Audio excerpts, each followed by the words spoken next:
righteousness and truth grant to our Queen and to her government, to members of the Legislative Assembly and all in positions of responsibility, the guidance of your Spirit.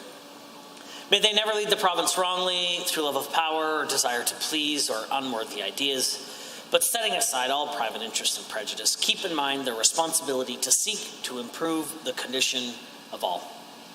Please be seated. Correction, don't be seated.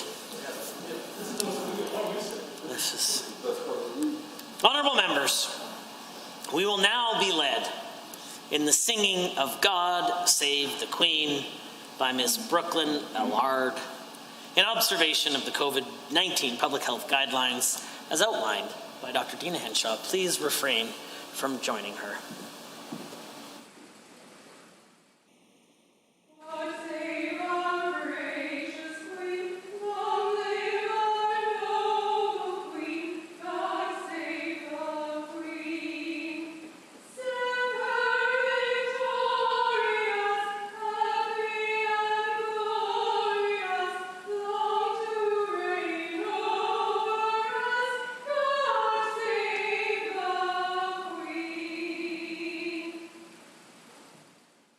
Members, please be seated.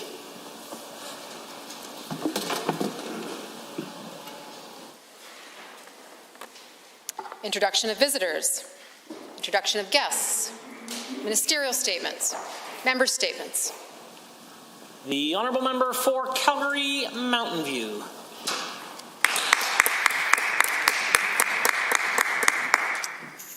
Leadership. At its core, it simply means bringing people together to achieve a common goal.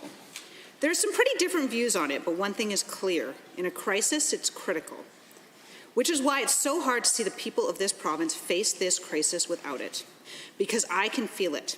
I feel it in the tension of the people I pass, the anxiety that causes strangers and friends to speak harshly to one another, in the tears of the people who call my office. They're scared, and they need leadership. Leadership is bringing people together to achieve a common goal, to keep infections down. It isn't misleading tweets about doctors, threatening nurses with layoffs, or telling frontline staff that make $17 an hour that they're overpaid. Leadership is making the best decisions you can with the information available. It isn't refusing to even consider smaller class sizes, it isn't name-calling scared parents, and it isn't telling teachers who work every day to protect our kids to tidy up. Leadership is making hard decisions. I won't deny that they are hard, but that's no excuse to hide behind public servants and claim they are making decisions they don't even agree with. It's no excuse for calling those who criticize you attacking science or attacking public employees or attacking Christians because you can't defend your position. Leadership is not dodging public accountability for over a week because you can't figure out how to dial into a press conference, then turning up and telling Albertans how hard it is on you to make decisions. I'm afraid I'm out of sympathy for decision makers who have failed to make the tough calls when they were needed. I will save my sympathy for parents struggling to figure out who stays home with their kids on their third isolations, seniors forced to miss their families because of the out-of-control spread, businesses with no supports, and the doctors who fear having to make the most difficult choice of all, who gets a ventilator. Albertans need leadership. The Honourable Member for Highwood. Mr. Speaker, in times of great challenge, Albertans have always come together. The spirit of community and voluntary cooperation has always been a value integral to life in our province. This pandemic has been no exception. The vast majority of Albertans have come together to act responsibly, work together to reduce the spread of COVID-19, and support those who are struggling. And Mr. Speaker, we have seen the spirit of this cooperation across the country as well. Even in the realm of partisan politics, in fact, broadly across the country, we have seen opposition parties do their best to work with government to support the pandemic response and play a role to unify the public. Unfortunately, there is one exception, the Alberta NDP. Mr. Speaker, the party opposite has been anything but helpful. Somehow they've become more partisan, more angry, more irrational, and more divisive than they have ever been. They spread misinformation and fear at every opportunity, creating anxiety for political gain. They have constantly sought to undermine the actions and advice of Alberta's public health officials wherever they've seen an opportunity to stoke their base, fundraise, or otherwise further their partisan goals. Mr. Speaker, Albertans see right through this despicable strategy of misinformation, division, and fear from the NDP.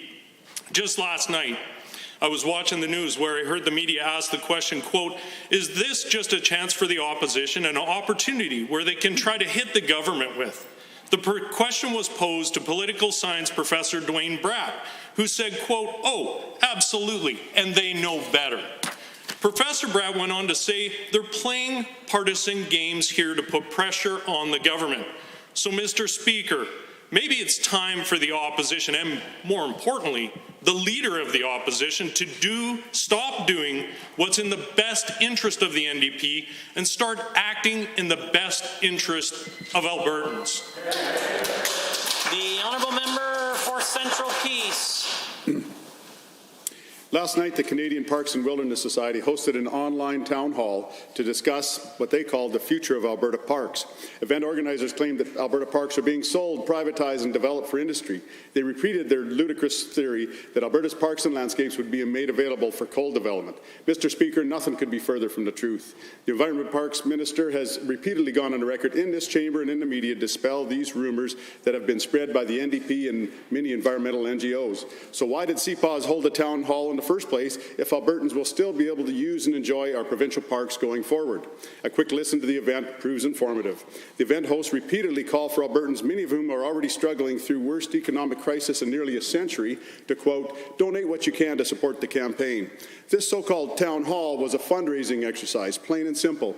CPAWS, which is already funded by the Radical Tides Foundation, is just one of the few special interest groups across the country that have made a cottage industry out of misinforming the public and separating well-meaning people from their hard-earned cash. CPAWS in particular has a history of trying to block recreational access to the landscape. For them to claim that they are concerned about campsites is laughable. They want to sterilize Alberta's public lands. This isn't what Albertans want. Albertans want to be able to enjoy this beautiful province in all of its natural beauty. Whether it's hiking mountain trails in Kananaskis, hunting in the Peace Country, fishing in the eastern slopes, snowmobiling in the Boreal North, or enjoying the wide-open prairie views, Albertans need to be ensured that they will be able to enjoy activities such as these in our great province. We also know that many people around the world appreciate what we have here and travel here just for that reason. Groups like CPAWS don't share Albertans' views on the enjoyment of our public lands, never mind the use of our precious Alberta parks. Crown land covers 60% of our province and is used for many purposes. Our government promised a common-sense conservation plan that will balance protections of our ecologically sensitive areas and our treasured wild species, along with the need for access and economic development. It's a plan the majority of Albertans support, no matter how many special interest groups try to hit them up for money. The Honourable Member for Edmonton Ellerslie. Last night, I hosted the first of 2 online conversations through albertasfuture.ca with small businesses owners about the struggles they are facing. The biggest stress across the board was the lack of a substantial rent subsidy and the need to make up for the failure that was the Canadian Emergency Commercial Rent Assistance. Don, owner of an early childhood learning and tutorial school, shared with me that he was unable to access any rent subsidy because his landlord refused to apply for CECRA. He is on the hook for $9,000 a month every month since COVID-19 hit Alberta. He has not reopened his space since being shut down in March. He's not alone. Thousands of small and medium-sized businesses did not receive a rent subsidy. Majority of the small and medium-sized businesses that are located in malls and other properties where the landlord owns multiple locations because the filing process was too complex, while other landlords chose not to participate because they did not want to surrender the required 25%. With many businesses unable to apply for CECRA, it was shocking to hear yesterday that only a budgeted $64 million of the $67 million budgeted has been used to date. And that means that this government spent over 95% of the budgeted amount for an estimated 22% of small businesses and medium-sized businesses. It is clear that this government shortchanged Alberta small businesses. They knew that the CECRA program was going to be a failure and budgeted accordingly, and that is shameful. Small business owners are hardworking Albertans that create good jobs and invest back into their communities. They are looking to this government for a fair shake. Instead, this government continues to give billions to large corporations through their corporate handout while shortchanging the programs that small businesses rightfully deserve. To the government, do better. step up and actually support small business. The Honourable Member for Spruce Grove, Stony Plain. Thank you, Mr. Speaker. We live in unprecedented times, and our government had to take extraordinary measures this week to limit the spread of COVID-19. The strategic and targeted measures our government has taken targets the most common scenarios of COVID-19 spread, such as personal gatherings and indoor locations. But these measures are not something that we decided upon lightly.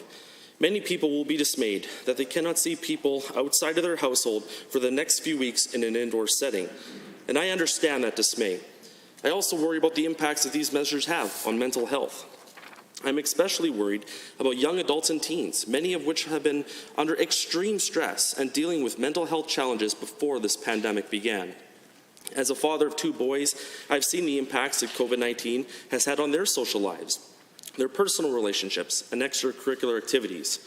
But Mr. Speaker, regardless of our age, we must all do our part to reduce the spread of this virus so that we can protect our friends, our neighbors, and our communities. Nobody wants businesses and restaurants to close, but if we do not do our part, that may be the case when we reassess health guidelines next month. For the past 2 days, I've spoken to countless residents of Spruce Grove and Stony Plain, and I've heard clearly their concerns. And I will say to this House what I've said to them.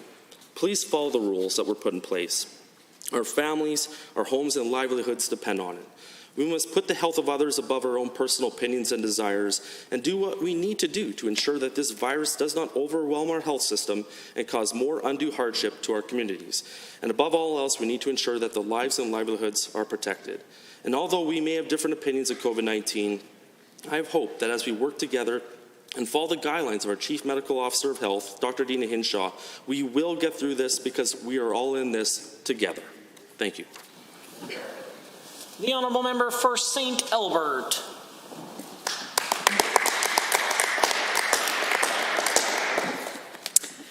The Premier lectured Albertans that we must all do our part to protect the poor and most vulnerable as COVID spreads virtually unchecked in our communities, threatening to overwhelm healthcare systems. But words without action are meaningless. In just a short time and during a public health crisis, this Premier has cut AISH and income support benefits, changed AISH payment dates to make the books look better, privatization of disability support to some of the most medically fragile disabled Albertans in Alberta. This government, and what we're seeing during a public health crisis, is a twisted ideology of austerity politics as evidenced by unrealistic reliance on spending cuts versus revenue generation, systematic restructuring of public sector, downsizing, privatization, structural reform of social programs and policies that reduce benefits and limit access, blame shifting as evidenced by this Premier's ignorant musings about some AISH recipients not being disabled enough. Austerity politics and budgets harm people, harm communities and economy. Albertans should know that this UCP government is in the process of hiring yet another contractor to review programs. In government speak, that means they're giving themselves cover for the austerity they're about to unleash. The UCP is hiring a contractor to examine disability caseload growth in 4 huge programs: AISH, income support, PDD, and FSCD.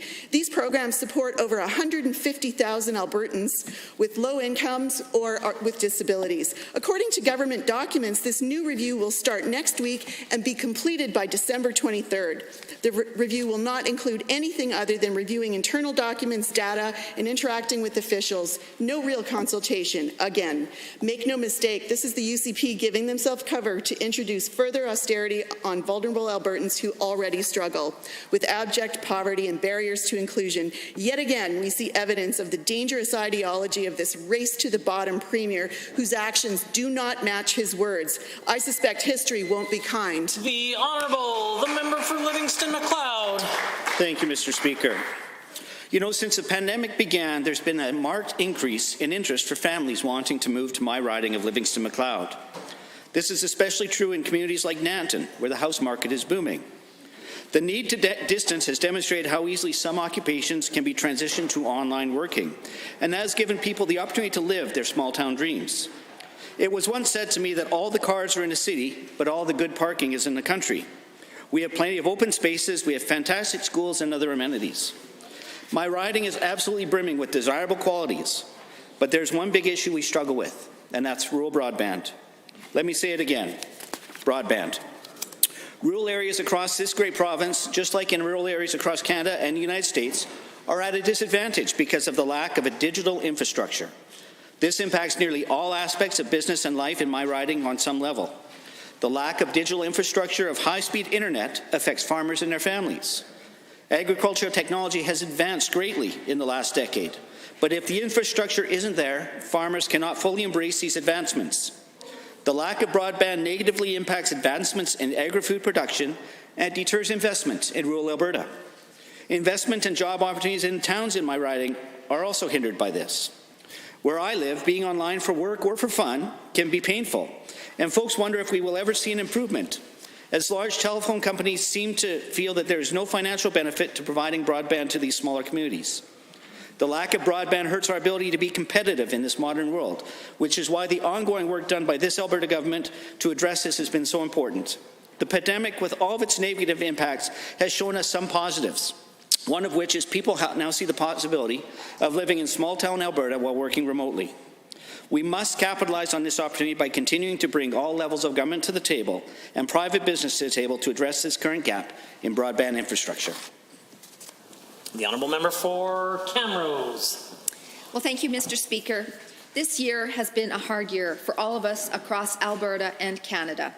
The COVID-19 pandemic has made a significant impact on the mental health and well-being of everyone, from school children to our elderly. Alberta's government is and has been committed to curbing the spread of COVID-19 since the virus shook the world earlier this year. Mr. Speaker, one of the most at-risk groups of people for the virus are seniors. Part of the reason why governments around the world announced measures as early as March was the intention to protect seniors. Across Canada, there have been hundreds of outbreaks of COVID-19 in long-term care facilities, which has resulted in further isolation for our seniors who live in these facilities. Before COVID-19, their families could visit. When COVID hit, they were no longer permitted to. Even our seniors, who do not rely on long-term care facilities, are unable to hug their loved ones, their children, their grandchildren, their siblings, out of fear. This has made a significant impact on our seniors' mental health. In fact, there have been stories reported across the country that elderly individuals are looking to euthanasia. When news broke last week of the 90-year-old woman in Ontario choosing a medically assisted death, her family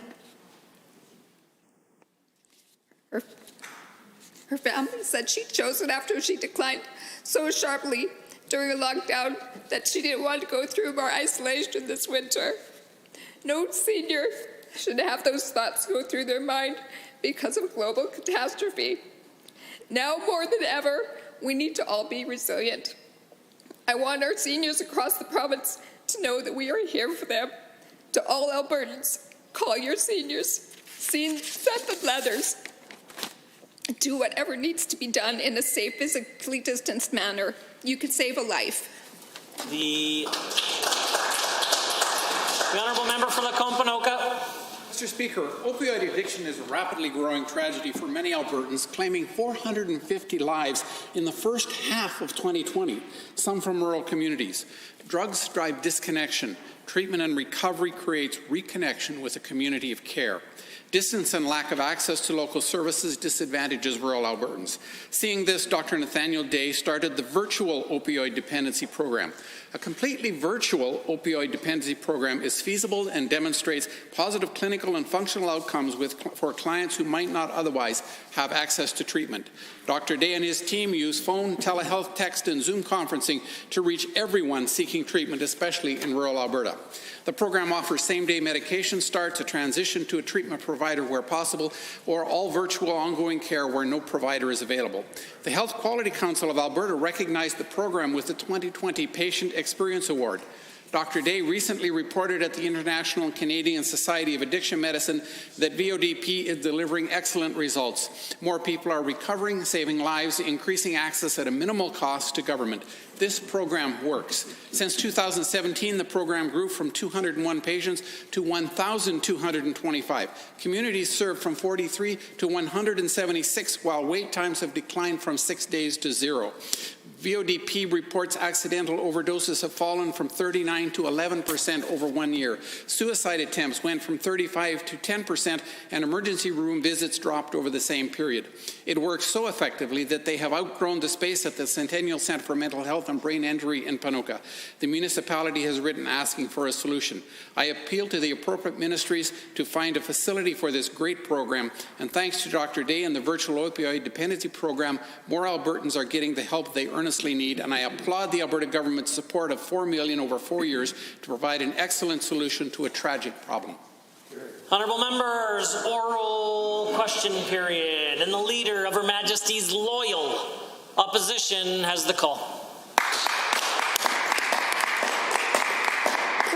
Irrefutable evidence that this Premier is putting his own political ideology ahead of the health and safety of Albertans. Documented and leaked audio tapes released today by the CBC, there is evidence that the Premier, the Health Minister and other members of Cabinet are ignoring or outright rejecting public health advice, pressuring and controlling civil servants, and refusing to put the health of Albertans first, allowing uncontrolled spread of COVID-19. So to the Premier, how can anyone trust you when these tapes prove that their health appears to be the last thing you think about when you make a decision? The Honourable the Premier. Mr. Speaker, the only ideological agenda being driven here is the NDP's desire to put hundreds of thousands of people out of work, to close perhaps permanently tens of thousands of business, and to impose lasting damage on Alberta's livelihoods.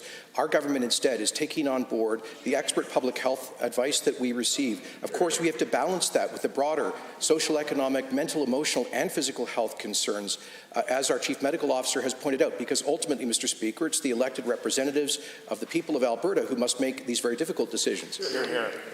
Leader of the Opposition. Well, you know, Mr. Speaker, the Premier tells Albertans he's taking the advice of the CMO, but we now know that this government is lying. Trust has been irrevocably broken. Today, we have proposed that this government establish an independent panel of medical experts who would make public health recommendations. Their recommendations would be published publicly, so Albertans could see what was advised and what the Premier accepted or rejected. Premier, will you do the right thing, rebuild trust with Albertans, and establish this panel today? The Honourable the Premier. Speaker, let me quote our remarkably capable Chief Medical Officer in her testimony at the Public Accounts Committee, in which she said, "It's really critical that elected officials be the ones to make final decisions because there are public health considerations, but there are other considerations, such as the wishes and values of the population who elected leaders to make decisions on their behalf." Mr. Speaker, Alberta is a democracy, and under this government, it's going to stay that way. Honourable Leader of the Opposition. Mr. Speaker, for months this Premier hid behind Dr. Hinshaw's skirts, claiming that he was following her advice he refused to share with Albertans. Now we know why. The tapes describe a cabinet that would only approve, quote, the minimal acceptable recommendations from public health, end quote. Senior officials, including the CMO, describe cabinet meetings as, quote, uphill battles, and, quote, a bloody and excruciating campaign. Mr. Speaker, more than 50,000 Albertans have been sick, 13,000 still are. Why is this government lying to Albertans? The Speaker made some significant comments about saying the government is lying or the opposition is lying yesterday. What is unparliamentary in this place is for them to say an individual is lying. I heard the Leader of the Official Opposition say the government is. While I did provide a caution yesterday at some length, perhaps the Leader of the Opposition missed it because it certainly doesn't increase decorum in the Assembly to use language like that. It's not a point of order at this time, but like I provided the caution yesterday, perhaps you might consider using different words. The Honourable the Premier. Yeah, Mr. Speaker, according to today's revelation, my attitude was, quotes, that I wasn't going to close down anything that affected the economy unless the Premier was provided with evidence about how it curtailed the spread. Mr. Speaker, I plead guilty. I have sought evidence and data to inform our challenging public health decisions and ensure that they are taken in a balanced way that maximizes the positive public health impact while minimizing the negative social and economic impact. The Honourable the Leader of the Official Opposition for a second set of questions. He hasn't shown that evidence, Mr. Speaker, and what we know is that, again, your negligence is far more dangerous to the economy than public health measures. Now, one troubling revelation is the suggestion that political officials interfered in quasi-judicial decision-making. The tape suggests attempts by the Health Minister's office to exert total control over enforcement. The day the Premier announced his economic relaunch, the Health Minister's office made it clear that they expected AHS to seek permission before any action was taken to enforce health orders. Does the Premier not understand that his politics have no place in enforcing laws made to protect the Honourable the Premier? Mr. Speaker, every word just uttered by the NDP leader is false. The Minister of Health's office simply asked to be advised if enforcement action was being taken. That is entirely normal because the Minister has to answer to the legislature about questions that arise. Mr. Speaker, let me quote Dr. Hinshaw further. She said it's the role of Cabinet to make the extremely difficult decisions about how to take the information provided and include it along with all the other considerations that must be brought to bear on these very impactful decisions. I know for the NDP this is not difficult because they just want to shut down everything and destroy countless livelihoods. But for this government, it is a challenging decision to balance all of these considerations. The Leader of the Opposition. Allowing this virus to spread uncontrolled is what is going to destroy Albertans' livelihoods, and the majority of Albertans understand that. It's this Premier who doesn't. Now, also, the tape itself said, in contrast to what the Premier just said, don't turn a blind eye, but don't issue any orders. Quote, come to us, and if push comes to shove, I think it will be up to the ministry to figure out if we are going to do something. That's with respect to enforcing orders. Premier, this is a clear abuse of authority. Why are you playing political games with the enforcement of laws designed to keep Albertans healthy and safe? The Honourable the Premier. Mr. Speaker, that is simply and completely untrue. The Minister's office asked per normal to be advised if there is enforcement activity occurring, which would be normal practice with any high-profile enforcement activity.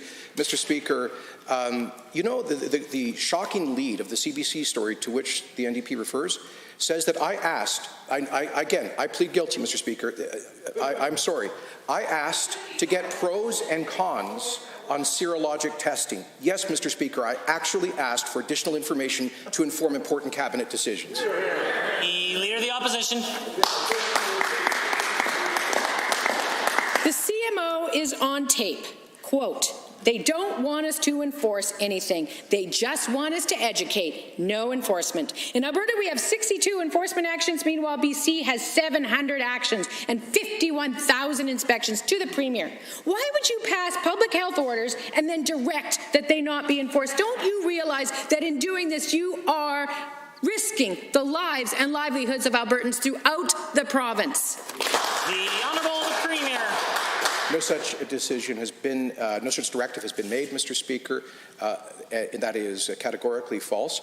As I've quoted our Chief Medical Officer at the very beginning of COVID, when quite frankly, we were all at a loss about how best to respond, I remember her advice every day that we're not going to enforce our way out of this. And through the first 8 months of this pandemic, Albertans have done very well without an excess of lockdown-style policies that the NDP advocates. We now have to impose more stringent measures that are enforceable, such as the prohibition on indoor social activities and extraordinary and unprecedented use of state power. The Honourable the Leader of the Opposition. The actual audio tapes of the CMO show that what the Premier just said is not true. Now, yesterday, when I asked the Premier why our case numbers are so much higher than BC's, you know, where they have greater restrictions and a province-wide mask mandate, he tried to claim it was because we lead the country in testing. But again, that's also not true. On a per capita basis, Alberta is actually in the middle of the pack. Ontario and Manitoba are testing far more than for their population. Will the Premier stand up today, recognize that he is the reason that our case numbers keep going up, and apologize for saying that things that aren't true here in the House? The Honourable the Premier. Once again, the NDP pathetically trying to politicize a pandemic, as they have done irresponsibly from day one. Secondly, the Chief Medical Officer is not responsible enforcement, Mr. Speaker. Law enforcement officers are. Police and designated peace officers are. Mr. Speaker, and AHS inspectors are. Thirdly, Mr. Speaker, with respect to testing, it is a matter of public record that Alberta has led per capita testing across Canada for most of the last 9 months, not on every day, but part of the dispute in that CBC article is our government seeking higher levels of asymptomatic testing and the Health Department not agreeing at that point. The Honourable Leader of the Opposition. To be better briefed, Mr. Speaker. The fact is that we are not leading the country. That's just true. Now, testing is what detects cases, not what drives them. Quote, we've had the highest per capita level of testing. Their case count is lower because their testing has been 1/3 of our level. Quote, cases are up because we have the best testing in the world and we have the most testing, end quote. Now, one of those quotes is the Premier and one of them is from Donald Trump. To the Premier, do you think it's a problem that Albertans can't tell which is which? The Honourable the Premier. Well, Mr. Speaker, let me explain a very simple concept to the Leader of the Opposition. When you test a larger number of individuals, you identify more cases, and amongst those cases, some of them have infections. Mr. Speaker, the reality is that for most of the last 9 months, as a matter of record, Alberta had the highest per capita testing levels in Canada, amongst the highest in the world, substantially higher through most of the past 9 months than our neighbours in BC. One of the reasons for that is Dr. Henry there refused to do asymptomatic testing. We wanted, as a cabinet, to do asymptomatic testing to get a broader picture of where we were, one of the reasons that we have had higher testing levels. The Honourable Leader of the Opposition. Middle of the pack. The facts are clear. Now, this Premier has called COVID-19 influenza. He said it only affects the elderly. He's backed hydrochloroquine as a cure. He hid from Albertans for days on end. He rejects scientific advice and evidence. Now, cases are exploding, the health system is overwhelmed, and Albertans have lost all trust in his leadership. So, Mr. Speaker, does the Premier realize that if he keeps following Donald Trump's pandemic response, he too will be overseeing hundreds of thousands of needless infections, serious illness, and enduring economic strife? The Honourable the Premier. Mr. Speaker, to highlight just how absurd and self-contradictory the NDP's position is, consider this. The member is criticizing this government for not currently having higher testing levels. The primary reason we do not currently have higher testing levels, Mr. Speaker, is because we have adopted the Chief Medical Officer's advice largely to suspend asymptomatic testing in order to have faster turnaround times for priority population cohorts and people who are symptomatic. She's criticizing us for not following the CMO's advice when we are actually following the CMO's advice. The Order, the Honourable Member for Edmonton City Centre. Thank you, Mr. Speaker. Yesterday, and indeed just moments ago, again, the Premier claimed that data drives his decisions in responding to COVID-19. The Premier, however, blatantly contradicted himself in an online discussion last night where he finally told the truth and said that his refusal to implement a province-wide mask mandate came at the urging of a rural MLA who said some people would take masks off if the government ordered them to wear them. This is a shocking and dangerous revelation, so to the Premier, your own comments prove you'd rather appeal to fringe anti-maskers in your party than keep us safe. How is that possibly acceptable? The Honourable Minister of Health. None of that is true, and in fact, we just announced measures that include mandatory masking in indoor workplaces in Edmonton and Calgary. We continue to encourage, we're one of the first jurisdictions in the world to encourage the use of masks as an important measure and tool for people throughout the pandemic to be able to protect themselves as well as their loved ones and our healthcare workers. We're going to continue to encourage the use of masks, Mr. Speaker. It's a great way and fantastic way. Also, one of the reasons why we distributed 40 million masks throughout Alberta to be able to start encouraging people to use that tool to keep themselves safe. The Honourable Member for Edmonton City Centre. Thank you, Mr. Speaker. Now, this Premier's rationale for not masking Albertans really is akin to eliminating speed limits because someone might still decide to speed. It's disturbing. And it proves this Premier lacks the courage to govern during this pandemic. We know the Premier has already refused to condemn the remarks of his misguided, science-denying MLA for Lac St. Anne Parkland, who claimed wearing masks would somehow actually contribute to the spread of COVID-19. So to the Premier, was that maybe the MLA who told you not to put in a mask mandate, or maybe who was it? Should you really be listening to anti-maskers in your caucus, or instead maybe look at kicking them out? The Honourable the Minister of Health. Mr. Speaker, this is a party who in their member statements were criticizing and attacking the government for daring to use data in its decisions, Mr. Speaker. They continue to betray the fact that they are the anti-data, anti-evidence party in this legislature. It's time, quite frankly, for the NDP to give their heads a shake, perhaps the same way as Edmonton Strathcona gives her head a shake every time she rises to ask a question. The Honourable the Member for Edmonton City Centre. Thank you, Mr. Speaker. The minister again demonstrates his utter lack of class. Healthcare workers have been fighting this virus on the front line for months. Our healthcare heroes have been pleading with this government to listen to the evidence, only to find that a fact-free anecdote from an anti-mask fringe UCP MLA has greater value in the eyes of our disappearing Premier than the expertise of healthcare heroes. So, Premier, will you just admit that this decision was more about saving your political skin than protecting Albertan lives? Will you apologize to the people of this province for your horrendous absentee leadership and put a provincial mask mandate in place? The Honourable Minister of Health. That is true. While we were responding to the pandemic starting in January and February, the NDP were AWOL. They've only started to become interested in COVID here in November. It's unfortunate, but we've been responding since January and February, Mr. Speaker. We're going to continue to work with AHS. We're going to continue to work with our continuing care operators. We're going to continue to make sure that all of those folks have the resources that they need to keep Albertans safe and to continue to make sure that all Albertans and their loved ones and our healthcare workers have all the resources that they need to respond to the pandemic. The Honourable Member for Spruce Grove Stony Plain. Thank you, Mr. Speaker. Adoption is a wonderful and life-changing decision. Adopting a child or children creates and completes families. This process, however, can be challenging and emotionally draining for families. Given that prospective adoptive parents often face unnecessary barriers that can cause years of delay and cost thousands of dollars before they're able to actually adopt a child, and given the opposition sat on simple changes, such as the proclamation of Bill 206 that would make this process easier for families, to the Minister of Children's Services, how is this government actually making the adoption process easier and faster for prospective families? The Honourable the Minister of Children's Services. Thank you very much, Mr. Speaker. In May of 2019, this House unanimously supported Motion 501 put forward by the member from Spruce Grove Stony Plain to take all necessary measures to make the process for all forms of adoption more efficient and timely for families. Mr. Speaker, this motion, coupled with the red tape reduction submissions we received, have informed several changes we've made to make this process easier and simpler and faster for families. One of those changes was quite simple. As the member alluded to, we proclaimed Bill 206, the private member's bill that the now Minister for Culture, Multiculturalism and Status of Women introduced back in 2017, something that sat on the desk. The Honourable Member for Spruce Grove Stony Plain. Thank you, Mr. Speaker, and to the Minister for her answer.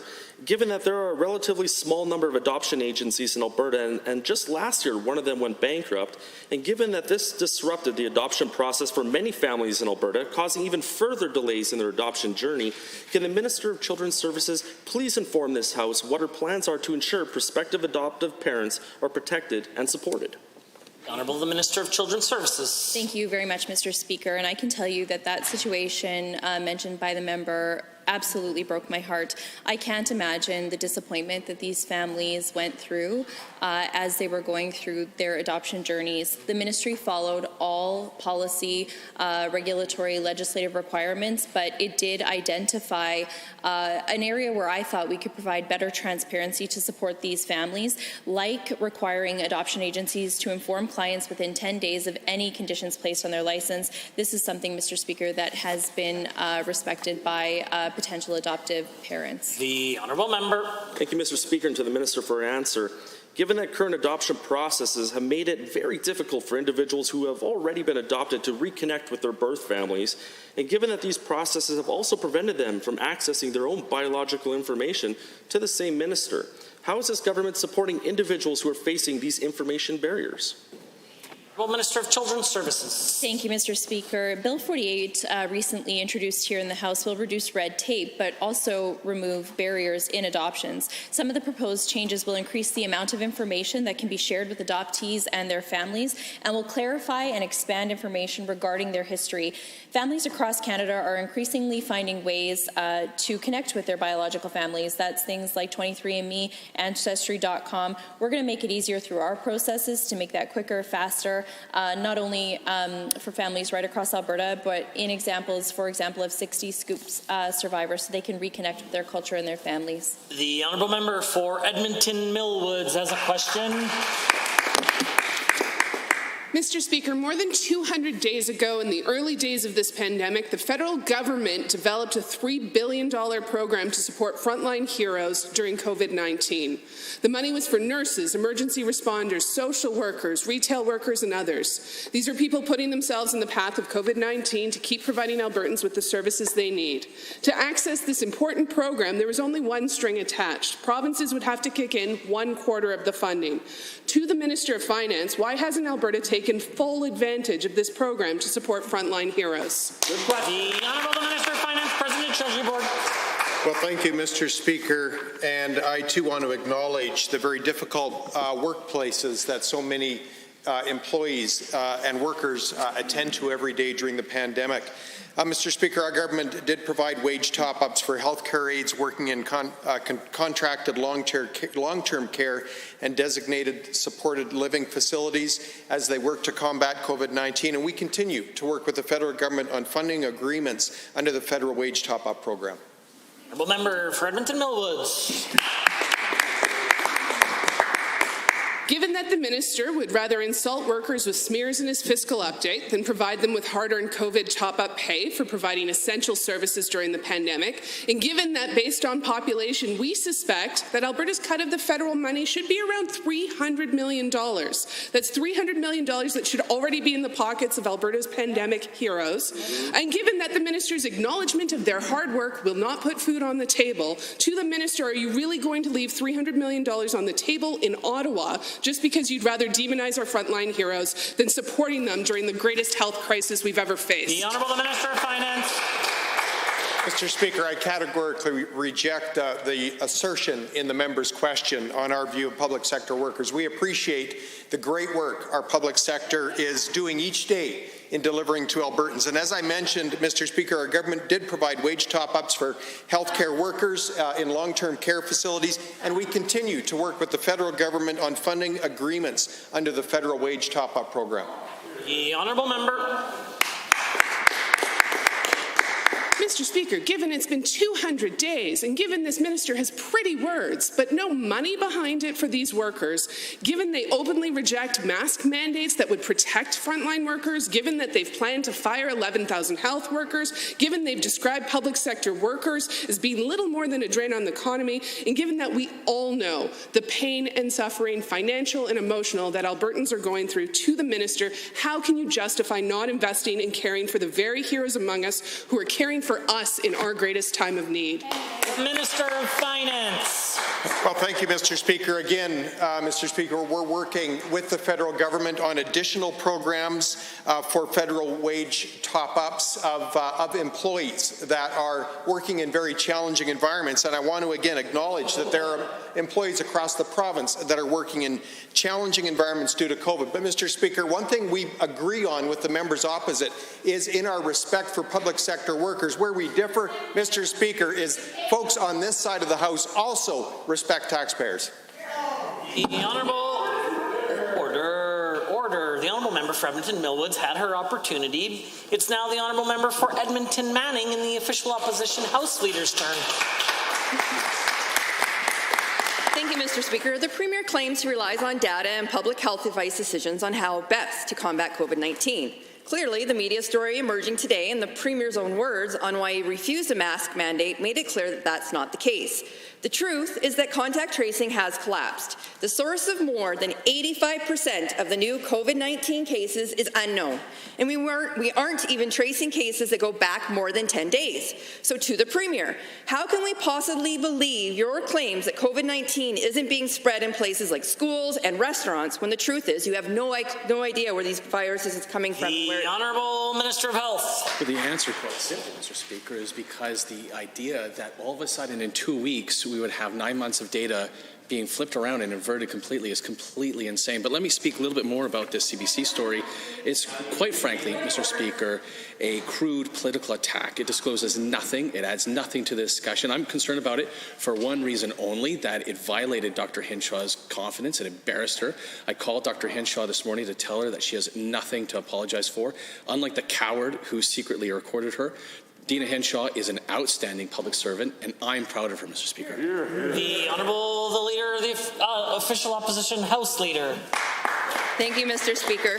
Given that last night, while this Premier was justifying how he listened to the anti-masker members of his caucus, our MLAs were joined by actual public health experts on online discussions.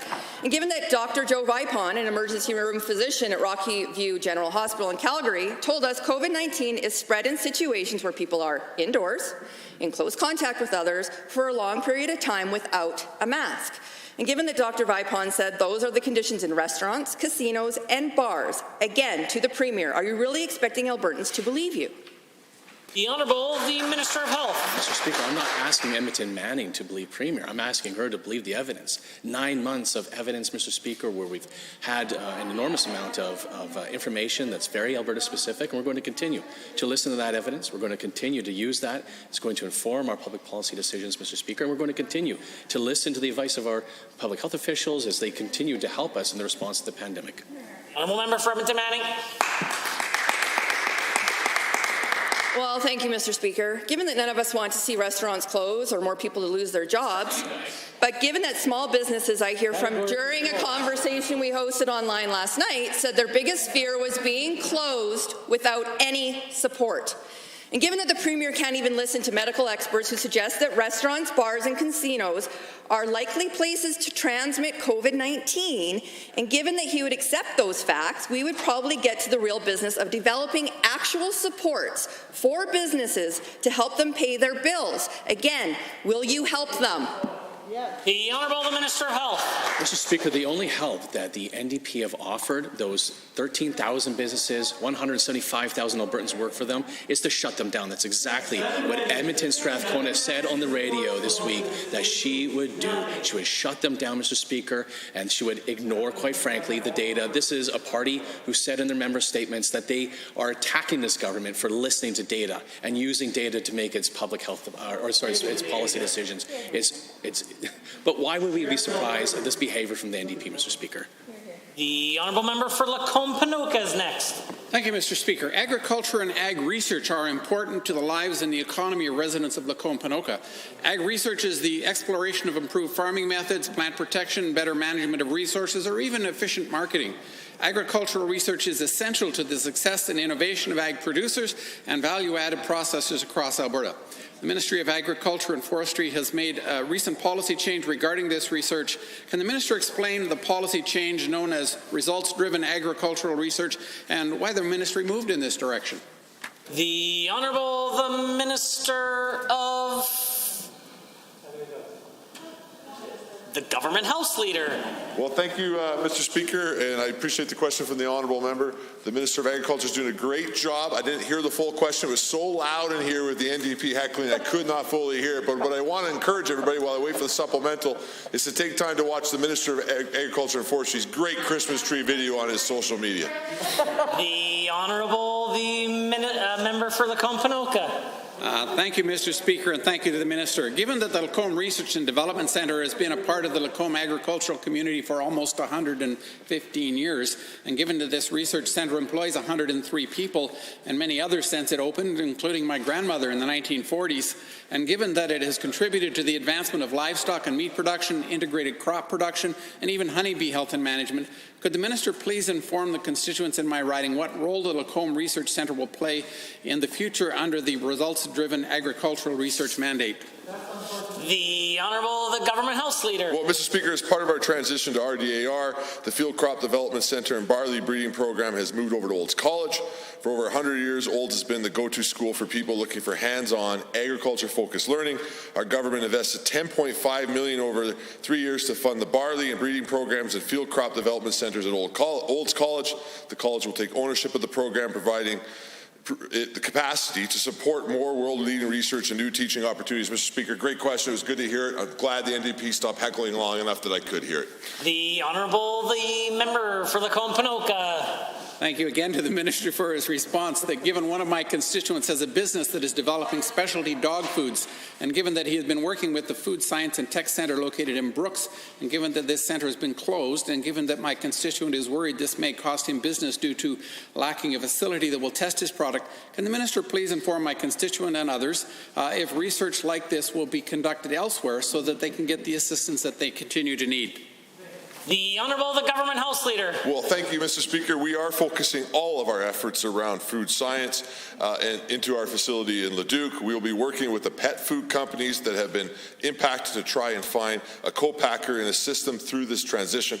As a government, we are focused on diversification, empowering the processors in our province. It's just another way agriculture is leading our economic recovery, Mr. Speaker, and that's two questions where I could actually hear the question from the Honourable Member. The NDP is learning. Oh, no, the Opposition House Leader started to heckle again. Hopefully the next question and answers will have a chance of being able to hear it, but I'm glad I was able to hear that second question. The Honourable Member for Calgary-McCall.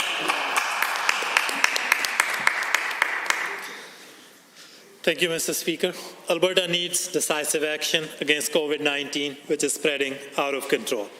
Instead, the Premier produced a grab bag of half measures and a lot of excuses.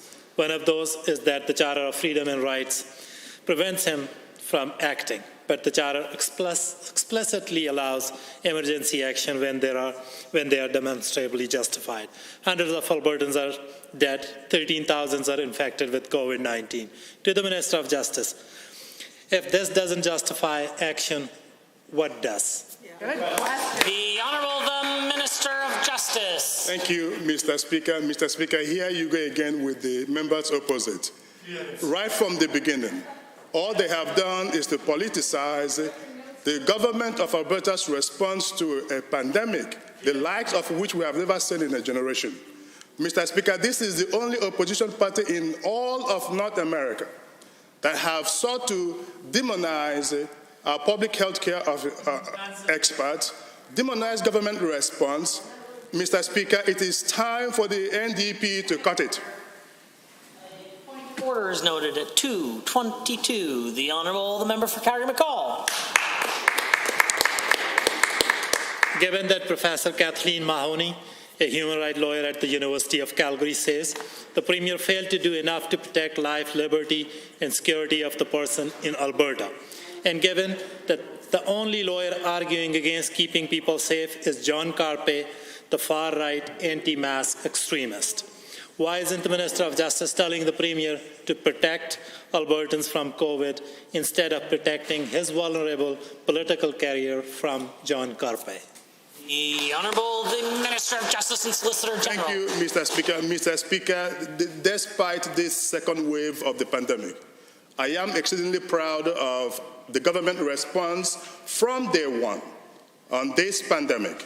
Mr. Speaker, we led for the first 8 months of this pandemic on virtually every single indices of monitoring progress and success response to government's response to COVID-19 pandemic. Mr. Speaker, what we will not allow is to allow the members opposite to politicize something that ought to be based on data, evidence, and you can be rest assured that on this part of the aisle, we will do everything to protect our citizens. The Honourable Member.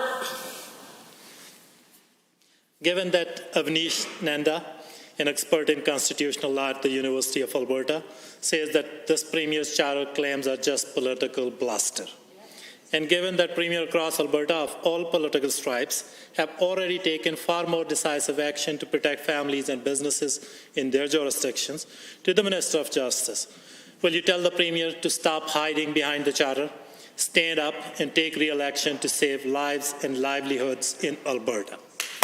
The Honourable Minister of Justice and Solicitor General. Mr. Speaker, it is shameful listening to the members opposite, because all that they would want any government to do to respond to the COVID-19 pandemic is to shut down our entire businesses, shut down our entire lives.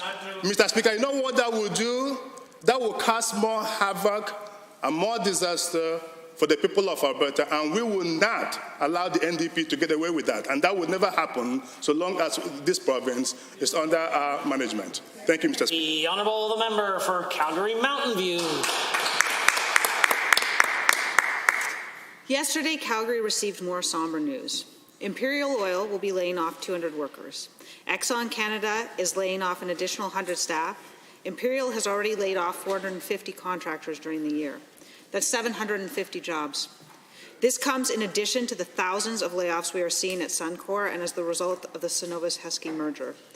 Albertans are losing hope. This government is nearing the halfway point in its term. Minister, why have you failed working Calgarians so badly? The Honourable, the Government House Leader. Mr. Speaker, I find it utterly ironic that member would get up and ask a question like that when her leader and her party just spent the entire week inside Edmonton calling for the shutdowns of thousands of businesses across the province, Mr. Speaker, and just spent this entire question period calling to shut down all Alberta and criticized the Premier for asking for data before he made decisions about health implications or health restrictions that could impact tens of thousands of jobs across the province. Mr. Speaker, here is the reality. That member and the NDP have no credibility when it comes to jobs and should just stop asking questions about it. The Honourable member for Calgary Mountain View. Given, Mr. Speaker, that Albertans take the issue of jobs seriously, even if that minister doesn't, and given that the International Energy Agency is projecting oil demand will not recover to pre-pandemic levels until 2023 or 2025, and given the failed economic policies of the Premier and that minister cost Albertans 50,000 jobs pre-pandemic, and given that this government has called diversification a luxury and doubled down on its failed $4.7 billion corporate handout, to the Minister of Energy, you have admitted that your corporate handout isn't working. That was a year ago. Where's the new plan to help Calgary families? The Honourable Minister of Finance and President of Treasury Board. Well, thank you, Mr. Speaker. We are facing a very difficult time.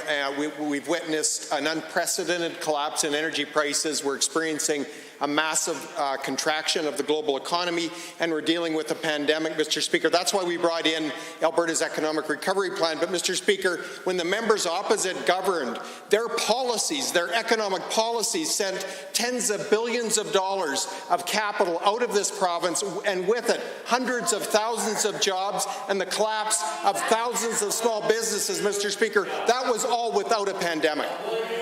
Order. The Honourable member. Given that the government's self-proclaimed recovery plan has very little action in it, and that the UCP making plans to make plans will not actually create any jobs, and given that this government is literally taking years to spend $1 billion waiting from the federal government to create jobs now, and is instead focused on doing damage control for its bogus war room, to the minister, will you apologize to working Albertans for your failed policies, go back to the drawing board, and finally come up with an actual plan? The Honourable the Government House Leader. Mr. Speaker, this government is very, very proud of our energy minister, who is working tirelessly to defend our largest industry. And for that member to even get up in this House and ask that question is utterly ridiculous. She sat 18 months ago with a government who did everything in their power to shut the oil and gas industry, to attack the very people that work within that industry, Mr. Speaker. Her behavior in that government was shameful. She has no business to even ask questions from my perspective when it comes to energy. They utterly failed this province, Mr. Speaker, and our energy minister is going to continue to work to make sure that our product gets to market and stand up for our largest industry. Shame on her. The order. The Honourable member for Fort McMurray Wood Buffalo is the one with the call. Our Premier has declared a public health emergency and announced new targeted measures to stop the spread of COVID, protect lives and livelihoods. It's given that childcare is extremely important for working parents, especially those working so hard in essential services. And childcare will play an important role in our ability to relaunch Alberta's economy. Mr. Speaker, our government's new measures include changes to the school calendar, but I don't see any guidance for childcare centres. Can the Minister of Children's Services please update the House on the new public health measures related to childcare? The Honourable the Minister of Children's Services. Thank you very much, Mr. Speaker. The current situation in Alberta is critical, and these steps are not being taken lightly, but are needed to protect us all and the capacity of our healthcare system. Mr. Speaker, at this time, there are no changes to the guidelines or cohorts for childcare centres, out-of-school care centres, day homes, or preschools, and we are working on some very specific guidelines for out-of-school centres for that first week in January, where we are delaying the beginning of in-person classes in schools. Along with the federal government, we've committed nearly $100 million, in fact already invested nearly $100 million in child care across the province, and we will continue to support this important sector. Member for McMurray-Wood Buffalo. Thank you, Mr. Speaker, and thank you to the Minister for her answer. The government made a decision a couple of weeks ago to suspend the recreational sports programming for children and adults. My constituents asked me to consider the perspective of supporting mental health in children and adults by supporting these activities. To the Minister of Children's Services, why did you institute this change, and how do you anticipate it will help stop the spread of COVID-19? The Honourable Minister of Children's Services. Thank you, Mr. Speaker. We do know that physical activity is important to the physical, mental, and emotional health and well-being of all Albertans, but we also know that fitness and sport activities in some cases have a higher risk of spreading the virus due to physical exertion of the participants and also mixing and mingling of these participants or spectators before or during or after activities. As a mom of a Timbits hockey player in U7 in South Calgary, I do understand this is tough on families with young children or children of all ages, but with active cases on the rise, we all have to come together and do our part. The Honourable Member. Thank you, Mr. Speaker, and thank you to the Minister. As Alberta's government institutes these new stricter public health measures to help stop spread of COVID-19, your ministry and your child care operators that you work with have been able to successfully operate to ensure parents have access to safe, high-quality child care. While they still get the question as to why our communities can't access play spaces like playgrounds, can the Minister of Children's Services please explain these issues and why not? The Honourable Minister of Children's Services. Thank you, Mr. Speaker. And I do understand that sometimes it can be difficult to interpret why some things are not open and some things are. And I know that parents are looking for outlets for their kids. Childcare and preschool programs differ significantly from other settings like children's play places, particularly because they have very strict guidelines around participation, parent drop-offs, very specific cohorts for children as well as educators, and they've remained open because they've done an exceptional job of adhering to the guidelines put forward by our Chief Medical Officer of Health. Mr. Speaker, since March, I've hosted monthly town hall meetings with these operators and continue. The Honourable Member for Edmonton Glenora has the call. Yesterday, the Minister of Education revealed a shocking lack of knowledge of her file, of the consequences of her actions. She didn't even know the number of students enrolled in Alberta schools or how much the federal grant to support schools had been spent to address the pandemic response so far. Hopefully, she's learned more about her job today. Minister, how many students are in Alberta schools now, and how much of the federal transfer have you spent? And if you can't answer those two questions, how can you possibly trust us that you will be able to keep kids safe? The Honourable the Minister of Education. That is such a ludicrous statement and ludicrous questions. First and foremost, we know that all the students that parents are sending to schools are accounted for. We also realize that some parents have chosen to keep some of their children at home, particularly the ECS and the kindergarten children, where it is voluntary. And we continue to track numbers. School divisions are providing me with final numbers, and I will have a final count very, very soon. Of the federal funding, we have provided all of the federal funding out to school divisions. The Honourable Member for Edmonton Glenora. Given that yesterday the minister said she didn't know, even though we're 3 months into the school year, she also said that she couldn't account for $12 million of the dollars because maybe half of it would be spent this year and maybe half would be spent next year. Given that the minister keeps talking in circles and clearly doesn't know her file, and given that K-6 students can't be left at home, Mr. Speaker, and given that parents who work outside the home will be expected to go back to their jobs that first week of January, to the minister, what plans, if any, have you made to support parents who work outside outside of the home, especially single parents, who you're now asking to miss an extra week of work due to your failure to keep kids safe? The Honourable Minister of Education. Thank you, Mr. Speaker. I think the only member here that's confused is the member opposite. I was able to share yesterday through supplementary estimates that, in fact, the Alberta government has spent about $750 million to date, taxpayer dollars, I might add, to ensure the safe learning environments. And I will say that every school authority received across the province roughly about $120 million in aggregate together, additional dollars for their budgets, $250 million in accelerated capital infrastructure maintenance and renewal funding, $10 million in PPE, $363 million. The Honourable Member. Given that none of that spin the minister just offered would pass a grade 6 math test, and given that some of the parents are also teachers themselves, and given that they are supposed to be teaching their students online at the same time as they're keeping their children at home, Minister, you must know that you're creating a system that is set up for failure. You've already failed students once. More than 13% of schools have COVIDed them right now. Take some responsibility, or throw in the towel. Tell us you're not up for the job, because Albertans already see it. A point of order is noted at 2:34. The Honourable Minister of Education. Well, thank you, Mr. Speaker. I'm proud to say that our school divisions have been doing incredibly well.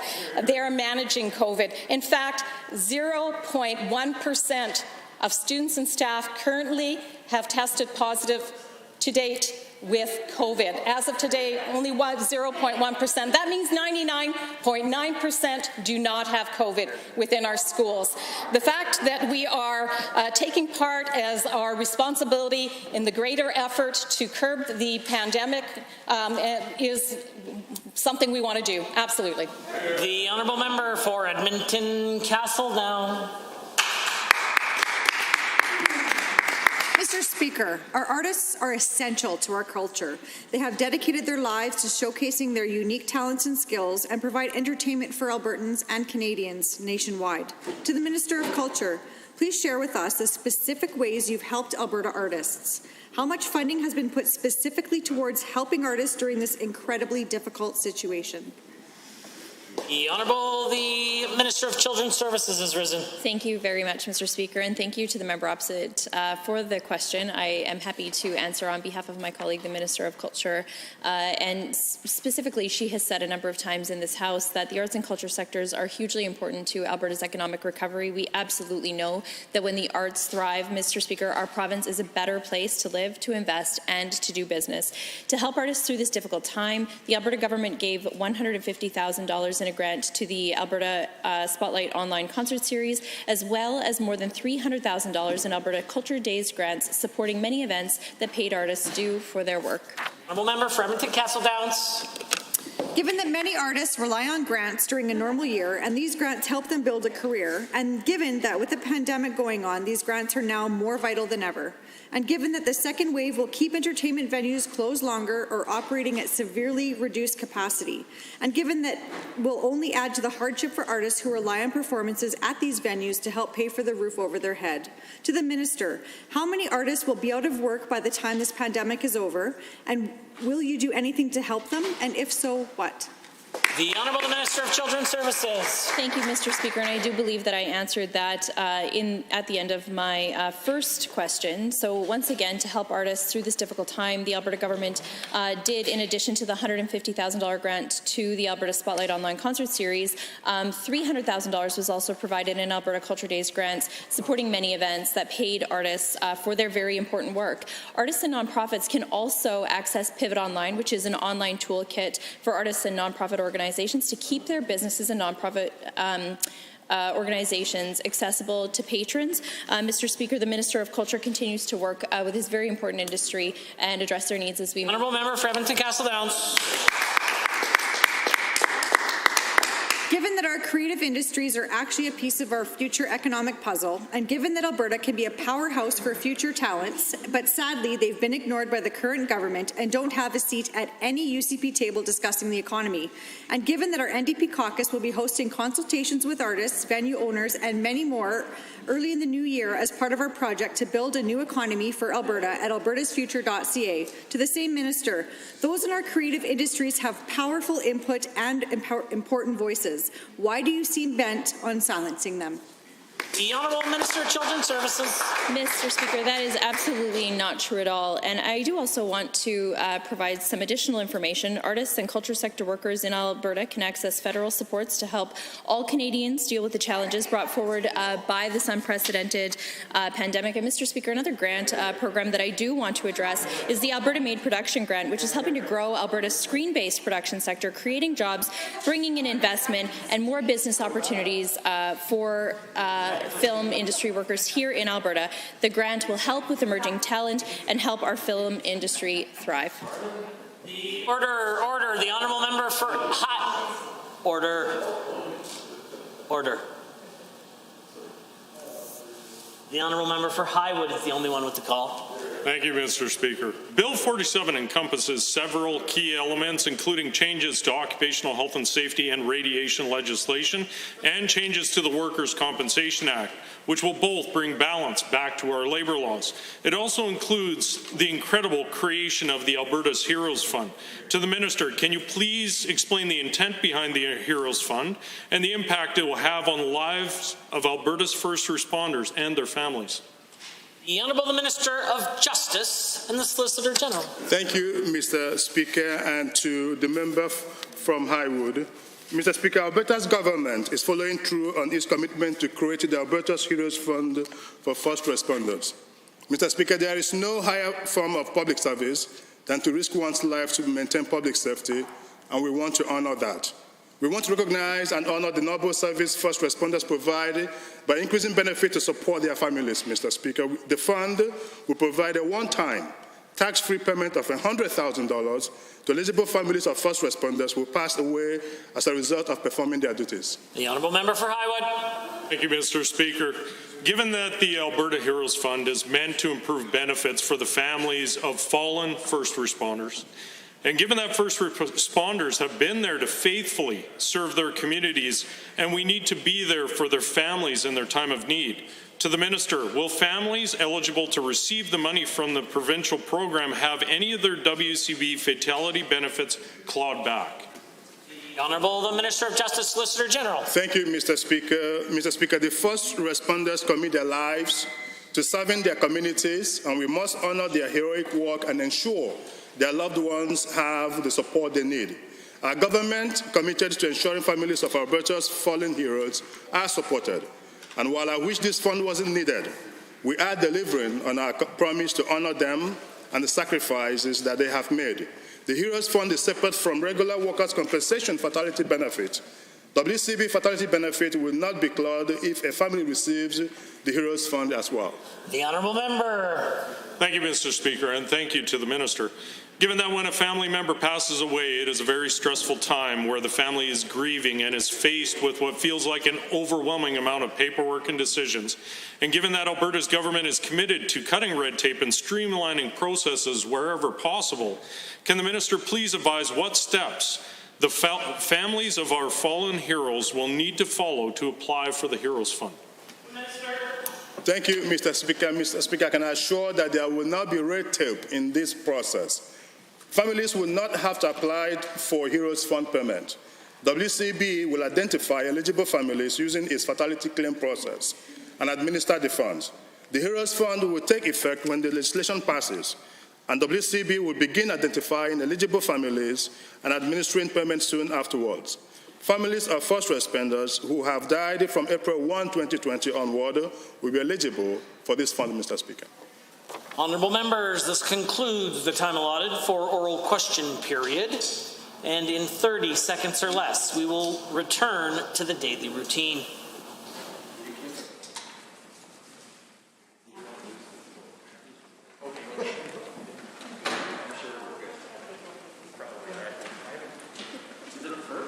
Presenting reports by standing and special committees.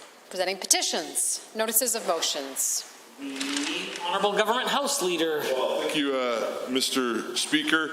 I am rising pursuant to Standing Order 34.3, and I'm rising to advise the Assembly that on Monday, November 30th, written questions 2 and 3 will be accepted, and written questions 1 will be dealt with.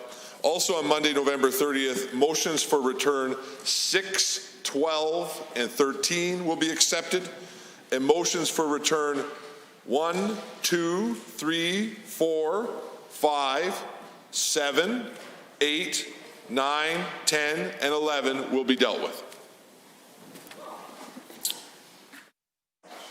Introduction of bills. Tabling returns and reports. The honourable member for Highwood has a tabling, followed by Edmonton Glenora. Thank you, Mr. Speaker. As Deputy Chair of the Standing Committee on Legislative Offices, and in accordance with Section 4.7 of the Election Act and Section 4.2 of the Election Finances and Contributions Disclosure Act, I'm pleased to table the following report: a report of the Chief Electoral Officer, Annual Report 2019-2020. The honourable member for Edmonton Glenora. Thank you very much, Mr. Speaker. I have 3 tablings.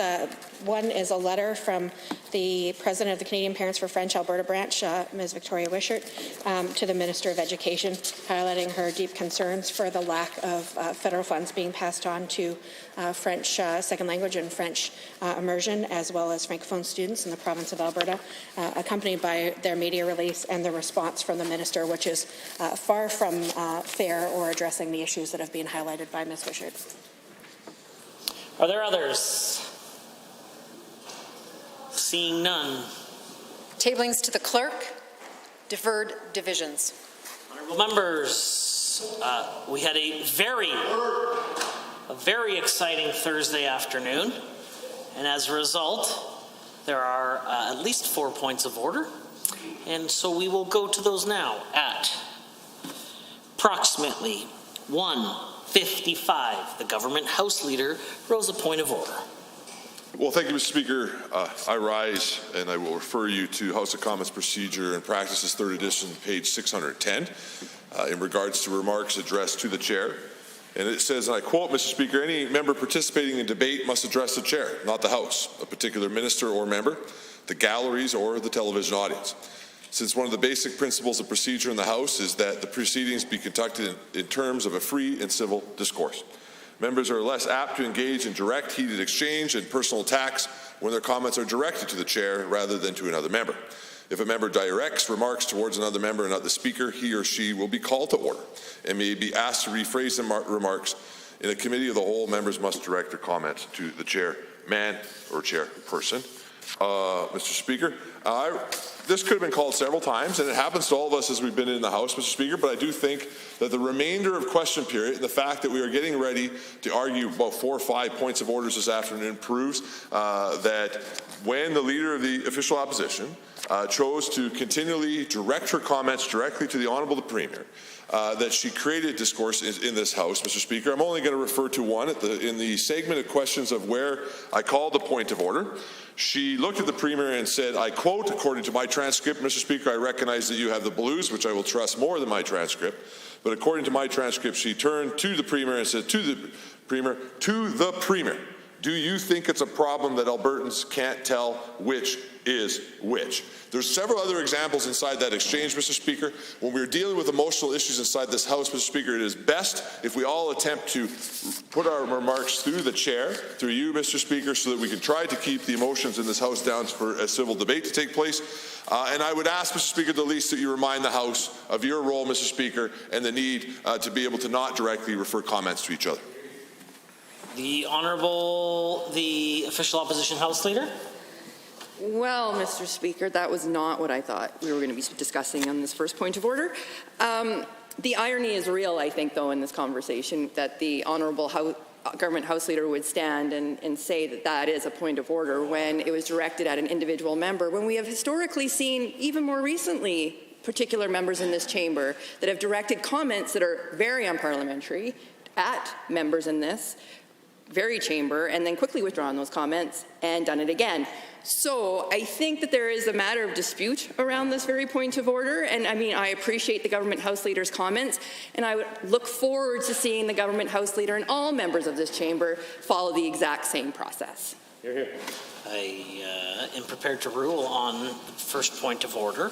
I would like to make a couple of comments. Perhaps they will set the tone for the rest of the points of order that are before the Assembly. I, too, was going to refer to page 610 of House of Commons Procedures and Practice, and I'd like to particularly draw the attention to members of the Assembly to this line. Since one of the basic principles of procedure in the House is that the proceedings be conducted in a respectful manner, I am more and more convinced, the longer and longer that this legislative session proceeds, that the desire amongst members to keep debate respectful is seemingly declining. I would like to highlight one of the other things that was said in that very section of question period today, in which the first point of order was called, when the leader of the official opposition said, specifically referred to your negligence with respect to the Premier. On 3 occasions in the past 24 hours, the Honourable, the Speaker of the Legislative Assembly, some of you may have known him, have actually intervened and reminded members that they ought to be speaking through the chair, using statements like they, them, as opposed to you, your. I feel like an English teacher for a moment here. And seeing the Honourable Member for Drayton Valley Devon. But I think that the underlying principle is critical. Both what we see on page 610 of House of Commons Procedures and Practice with respect to the underlying principle of debating in a respectful manner, which we've seen a decline over the last number of days and weeks, and in particular, a special reminder to the Dean of the Assembly, the Leader of the Official Opposition, to keep her comments and all members' comments through the chair. And while it's likely a point of order, I won't find one today. It'll be a strong caution to all, but if that language persists next week, it certainly will require an intervention from the chair. I consider this matter dealt with and concluded. Point of order number 2, at approximately 2:05, the Government House Leader rose while the Honourable Member for Edmonton City Centre was speaking. Well, thank you, Mr. Speaker. I will keep this one brief as well, because I know there's a few more to come. 23J is why I rise, uses abusive and insulting language. In that exchange between the member from Edmonton Centre to the Health Minister, Mr. Speaker, my transcript has this quote: "The Minister demonstrates his utter lack of class," Mr. Speaker. That is certainly abusive and insulting language, Mr. Speaker.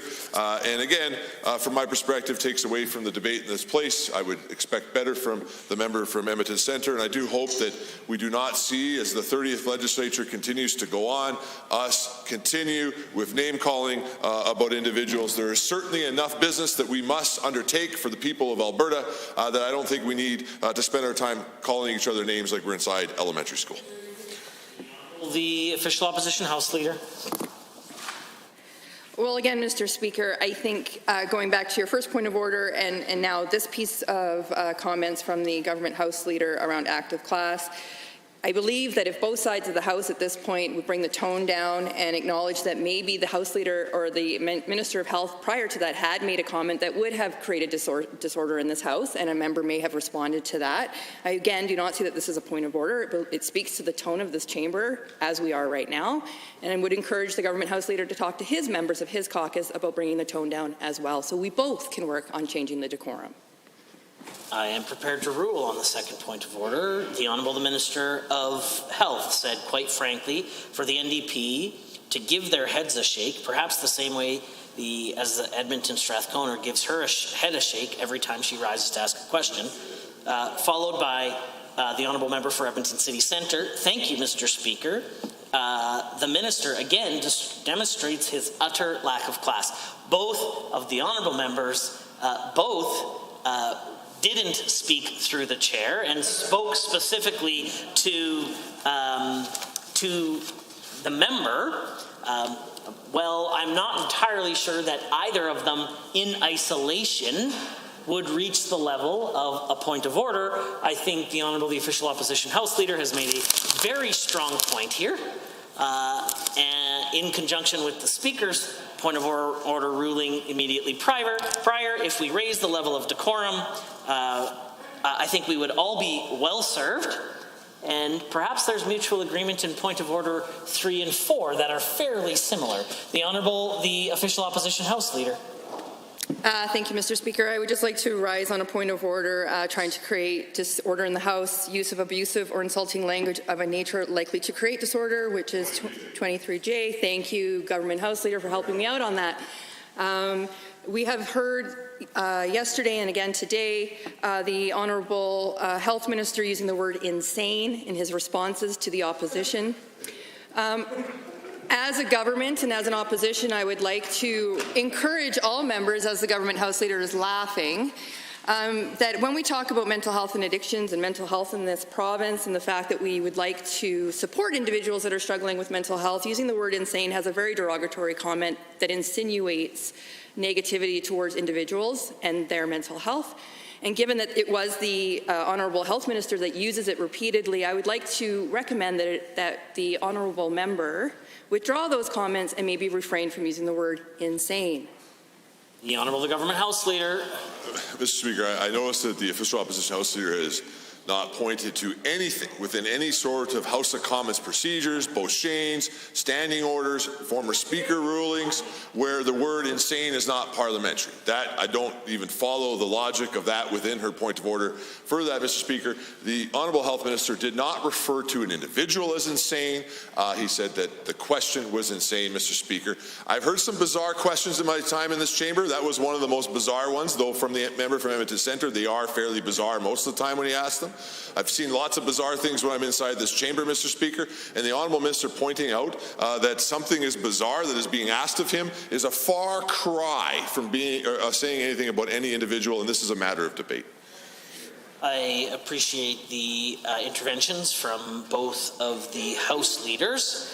I would say I appreciate that the Honourable Official Opposition House Leader did point to Standing Order 23J, which is the one that she referred to, with the Government House Leader's help, I might add.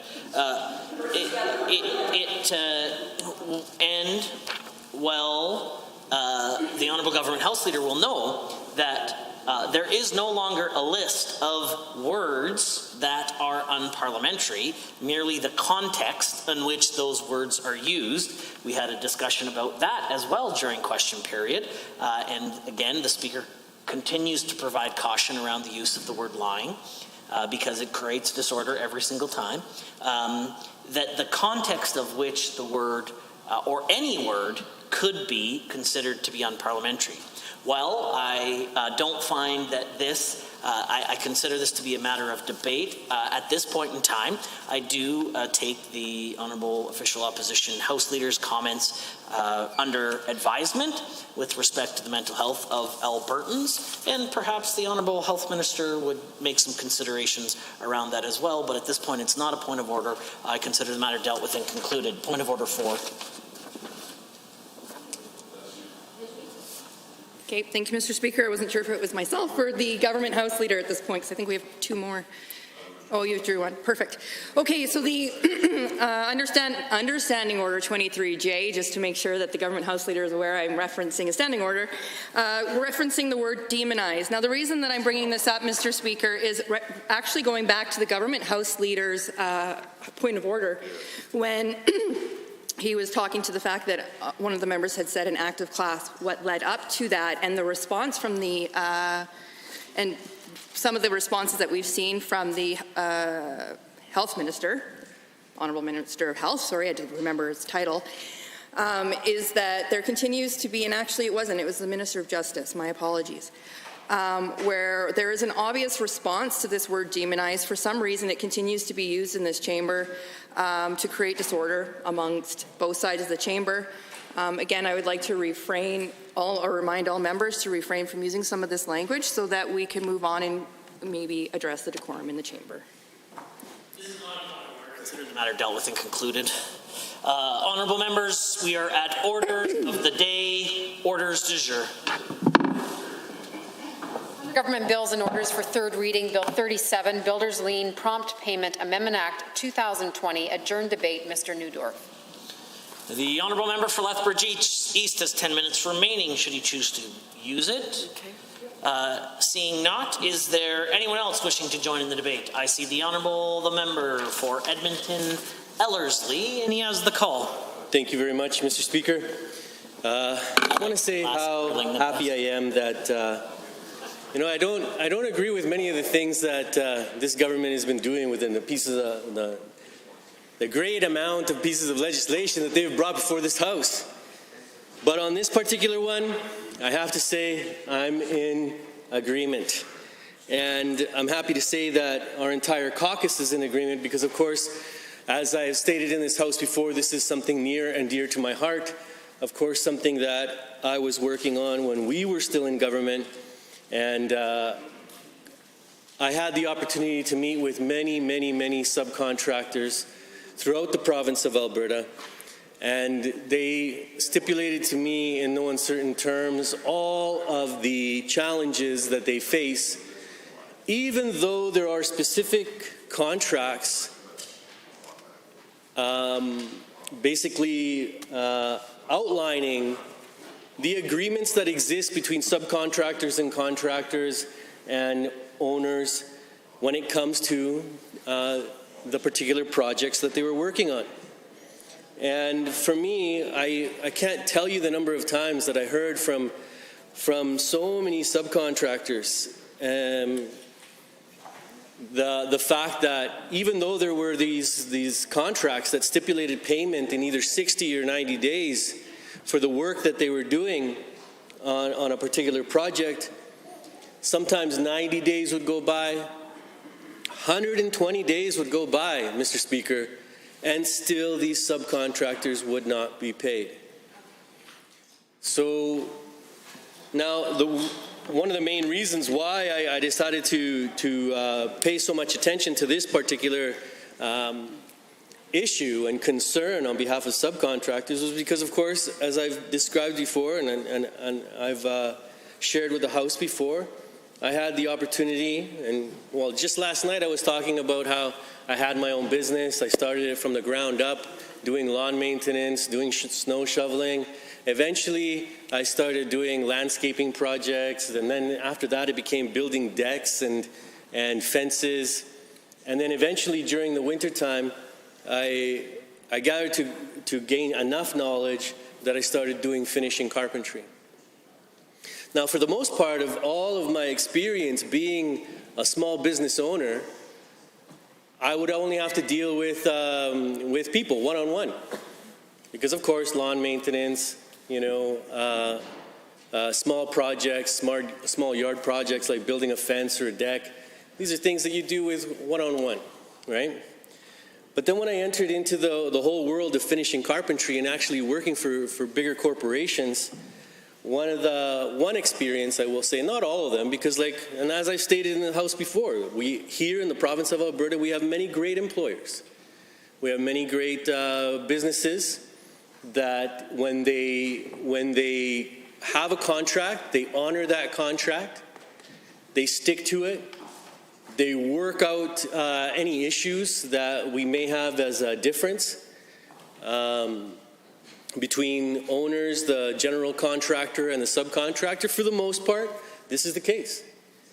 But unfortunately, within this province, we have individuals that will do the bare minimum, and we even have general contractors that see it in their best interest to actually hold on to the monies provided by owners in their bank accounts for as long as they possibly can. And the reason for this, and as was described to me by many a subcontractor, regardless of what kind of subcontractor they were, electrician, drywallers, everybody.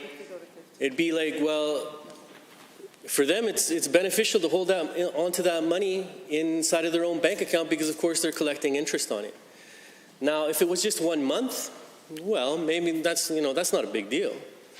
But we're going 60, 90 days. All of a sudden now we're like 120 days after the work has been completed on a particular contract, and they're still holding on to that money. You can imagine that they're getting a significant amount of interest on the money that they're actually holding inside of their bank account. And that's but one factor, one reason why general contractors would do this, right? Now, I'm so happy that we did a number of consultations through Service Alberta when we were in government. But of course, one of my biggest regrets is that we actually didn't get to bringing this piece of legislation in front of the House. That being said, we were on track to do so. We did all the legwork. I went across the province and I talked to so many subcontractors. So I'm really glad that when this government came in, this was a file that they didn't let go. And I'm glad that the Minister of Service Alberta continued working on this particular issue and concern of subcontractors, and has actually brought this bill before the House.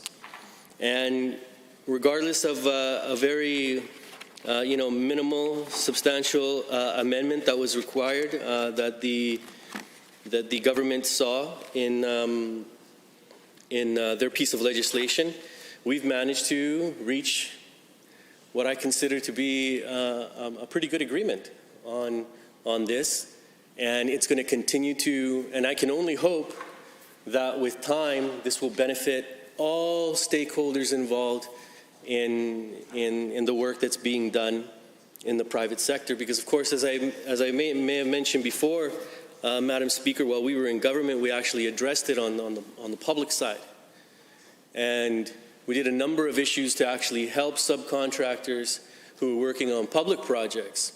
And when they weren't being paid by a general contractor, they were given a 1-800 number where they could call.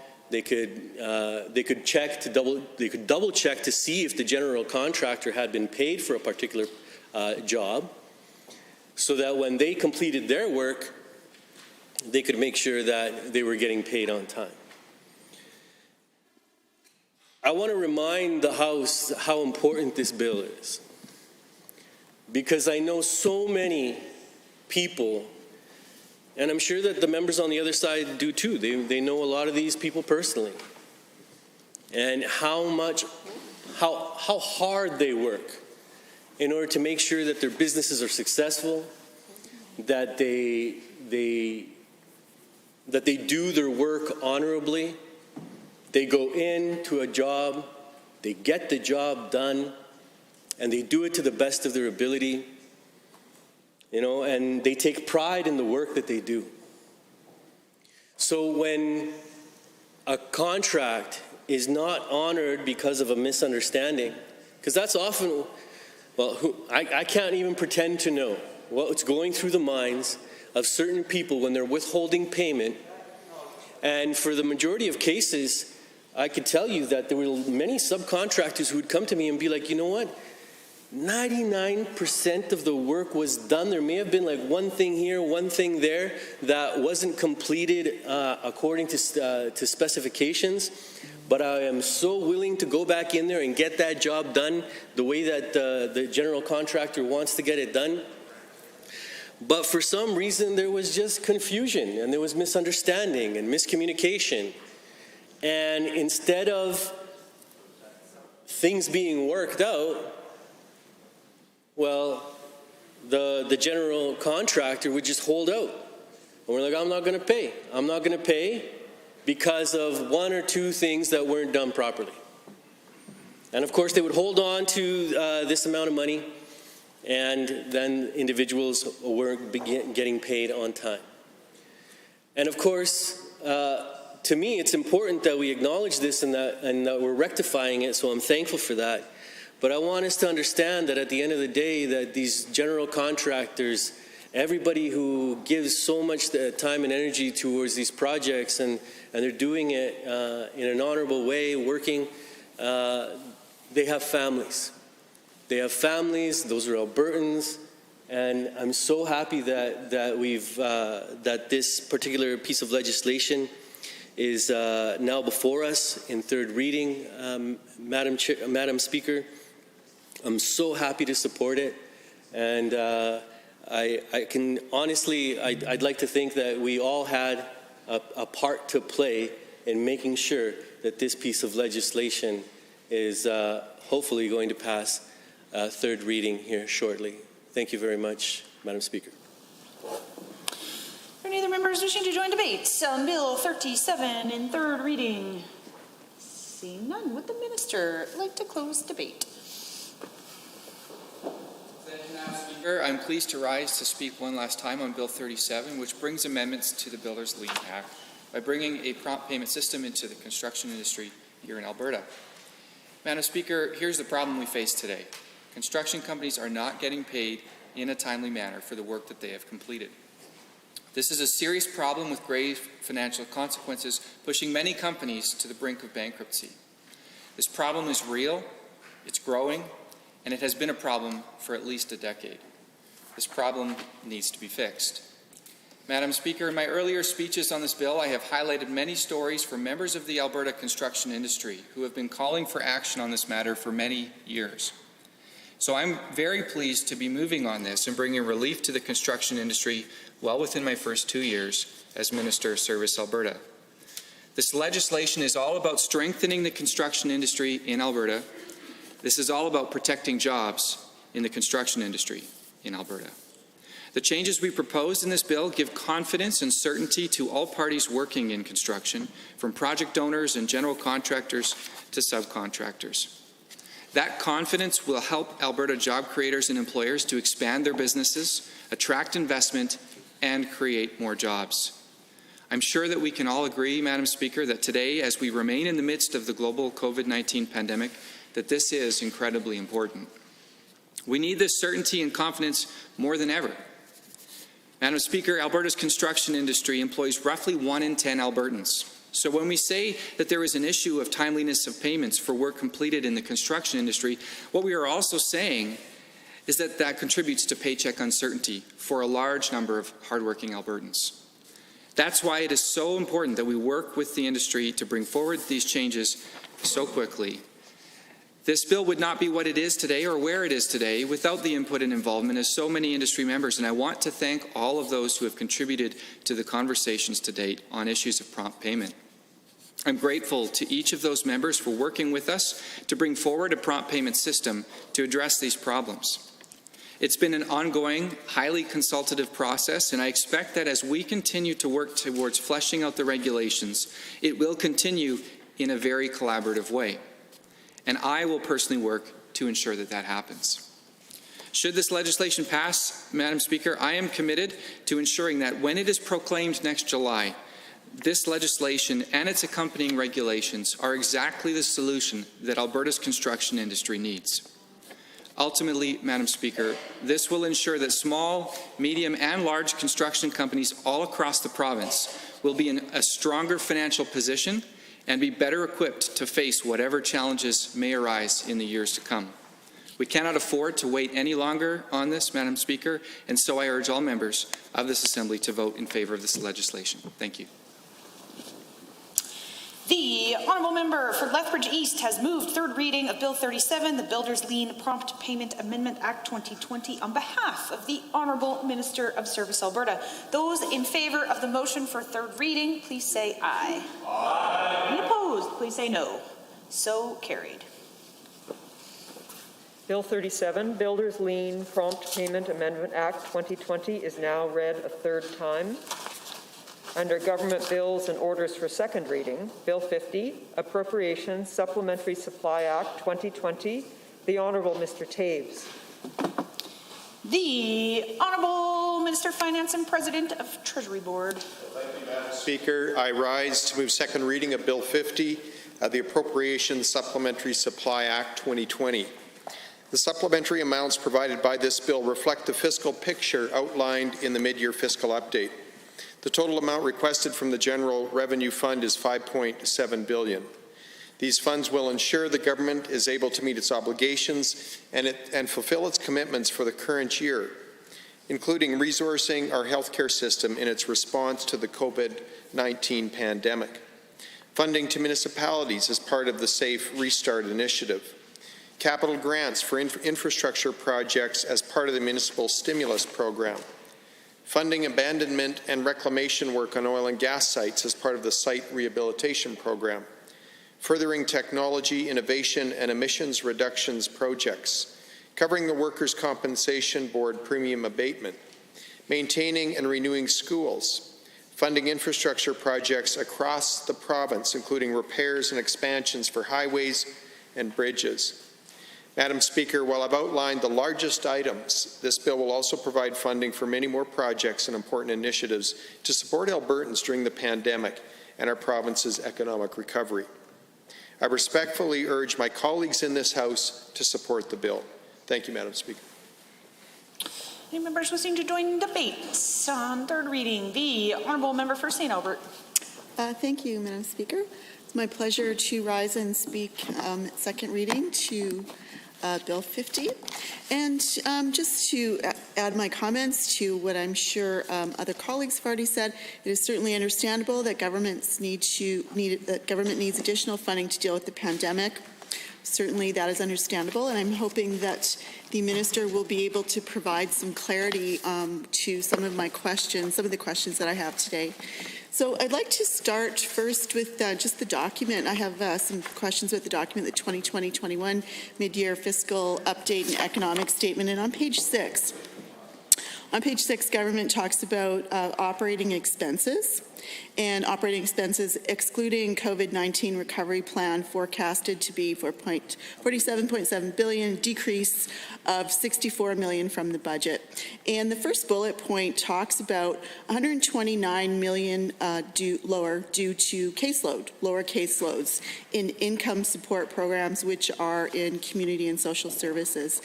And I'm wondering, because certainly there is always fluctuation in caseload. In this particular program, but I do know that a number of people on income support, particularly barriers to employment, there is a sliding scale. So people, if they're successful finding work and securing work while they're transitioning, they're actually able to keep some of their income to augment the really small amount that they get from income support. And so we know what happened when things got locked down in the spring is that a lot of people lost jobs. That includes people on income support. And so we know then many were eligible to receive CERB. We know CERB ran from March 15 to October 3rd. And so my question is, how much of that $129 million lower in caseload cost to income support is related to federal funding? So that is my first question. My second question really goes to, I'd like to focus, anyone's attention really, on the 2020-21 supplementary supply estimates. And on page 24, so it looks at expense in the Ministry of Community and Social Services.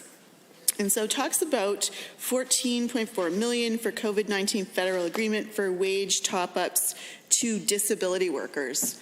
Well, Madam Speaker, I was happy to see this number, but a little bit surprised because that is not what I have heard from Alberta's disability workers.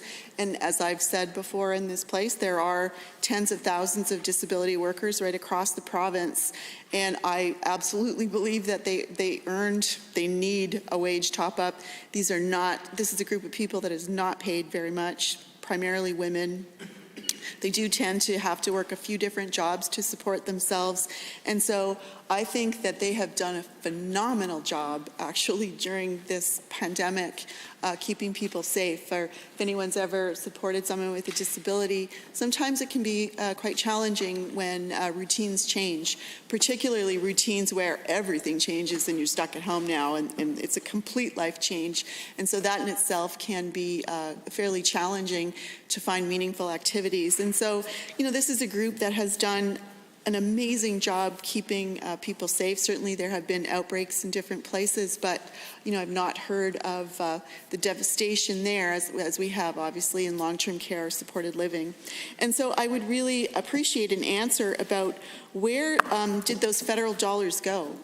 And so if we did in fact receive federal transfers specifically for disability workers, as this document would suggest, or at least some of the funds are being directed there, I would like to know where did it go? Did it go to direct operations? Did it go to community disability supports? Did it go to family managed supports? Was it in-year contracts? Was it new? What happened? Where did it go? So that would be most helpful. And then flipping over to the next page, on page 25, to go down, you can see the different lines in this particular ministry where it looks like they're going to need some additional funds. And so I have some questions about that. So one of the lines, so it is line 3.2. Actually, it's assured income for severely handicapped, and 3.2 is actually the line. It says financial assistance grants, which really are AISH payments. They call it grants, but that's what it is. And see here that they have fallen somewhat short and need to augment this budget. Now, I just want to draw people's attention to the fact that I think it was last week.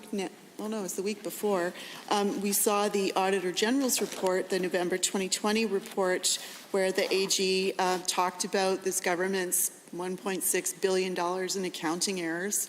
One of those very significant errors was related to AISH.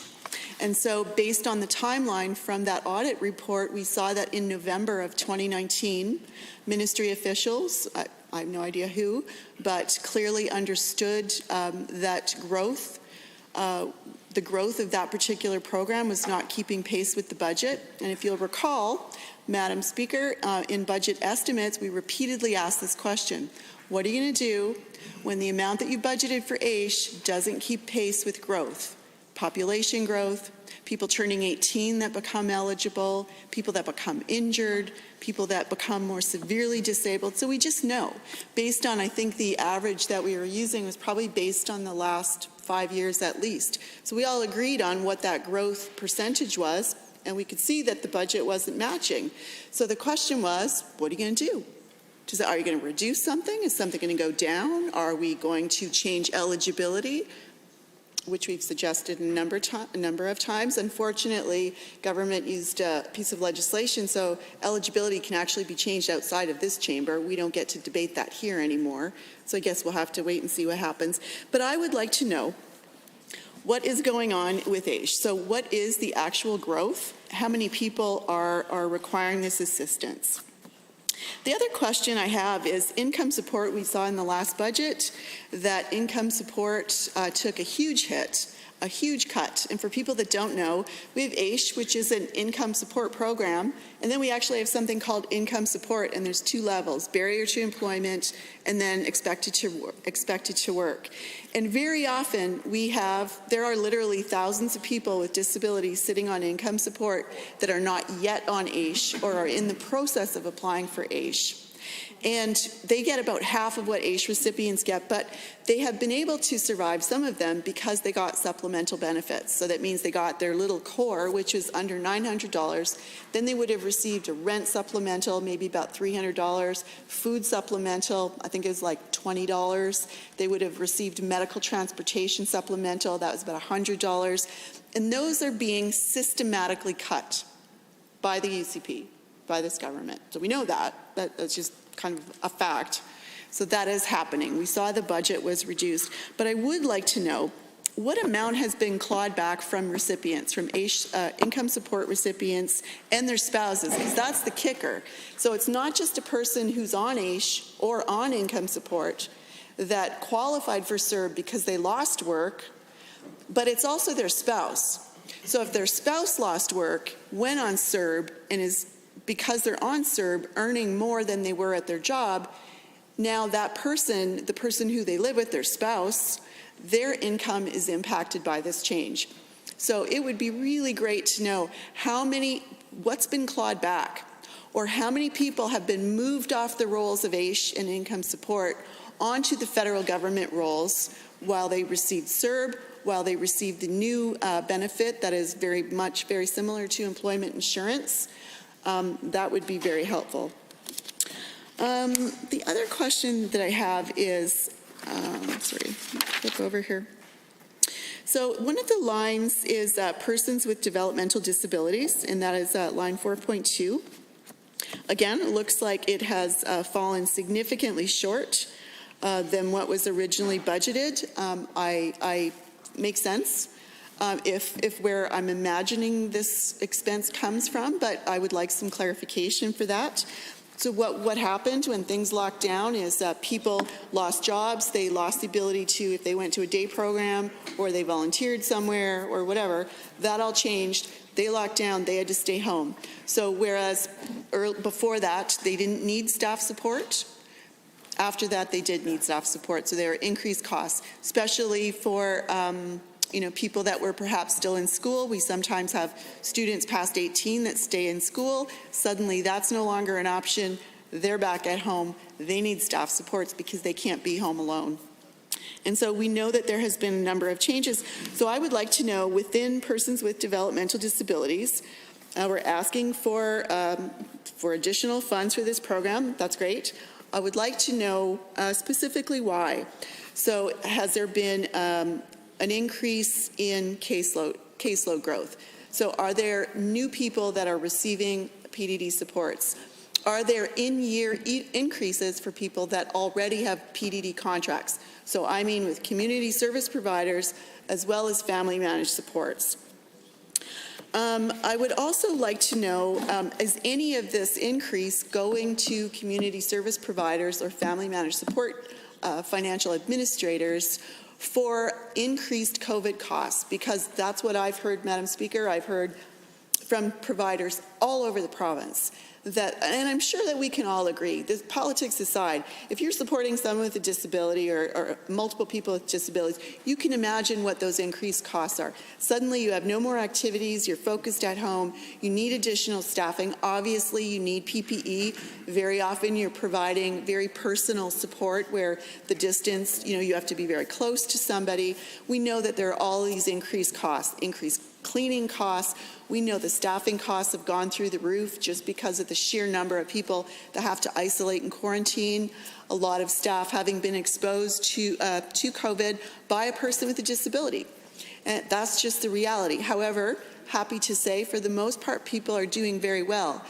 They're exhausted, they're very, very tired, they're overworked, and they're underpaid, quite frankly.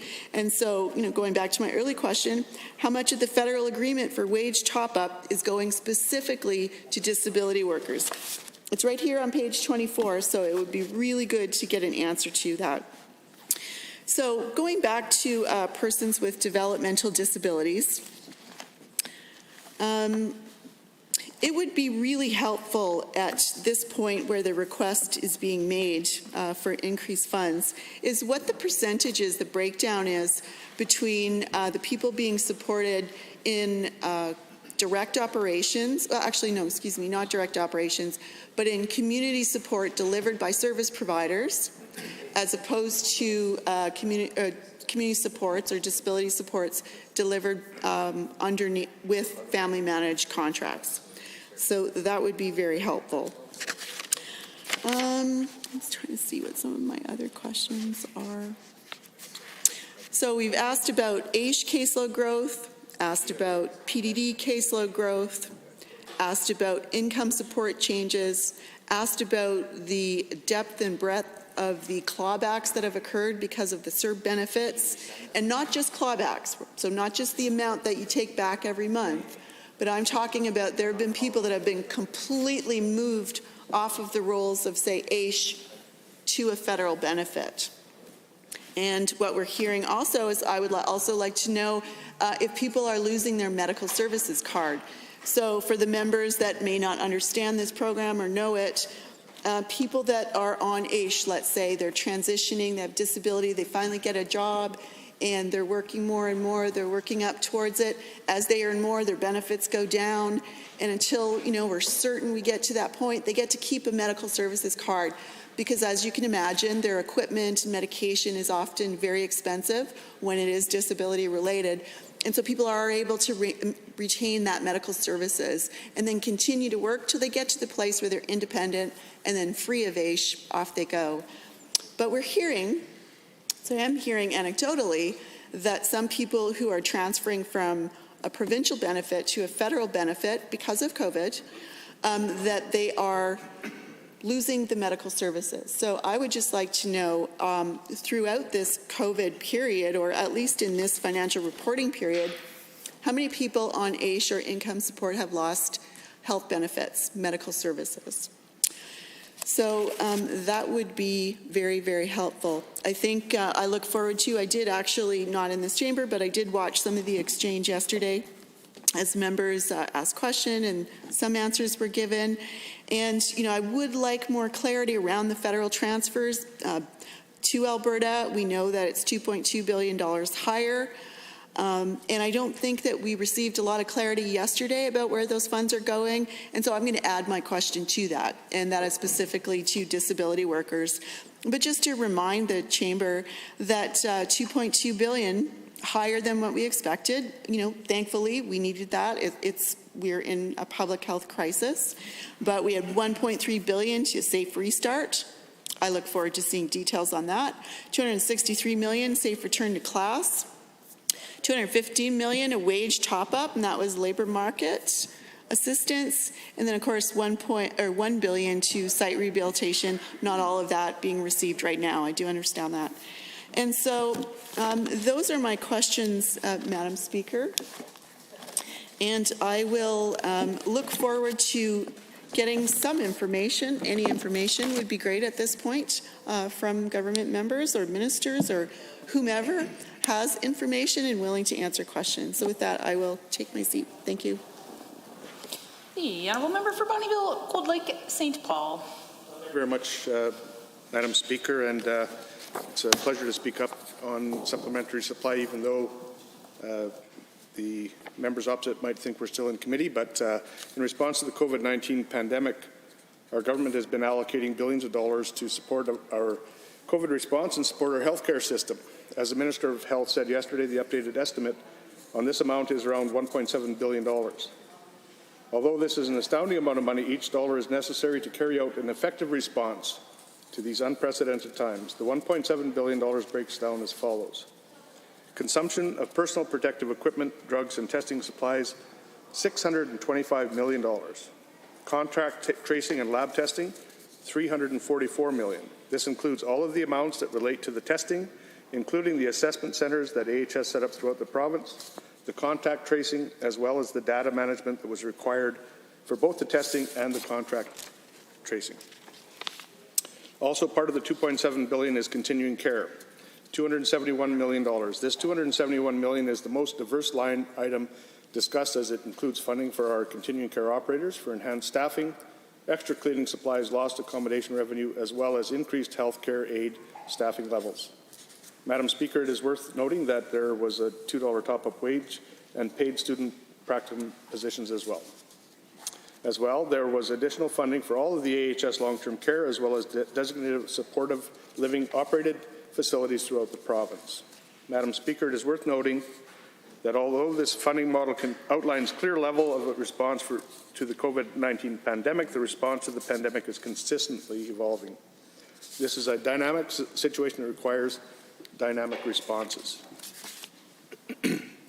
That is why our government is committed to monitoring the impact of COVID on the province, including the health system, to continue to respond and make sure we're working very closely with AHS to ensure that they have all of the resources they need.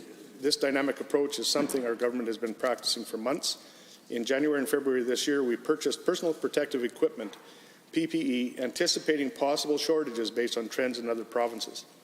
We used our purchasing power in one integrated system here in Alberta to be able to buy not just enough PPE for the first wave, but also for future waves such as right now What this example shows is that the data collection our government is committed to provides us with flexibility to respond to the developing pandemic in real time and to also anticipate future issues making our province more prepared. As we move closer and closer towards a possible vaccine to COVID-19, our government is working with the federal government as it enters agreements with possible vaccine manufacturers. However, at this point, it is just too early to estimate the costs of purchasing and distributing a vaccine.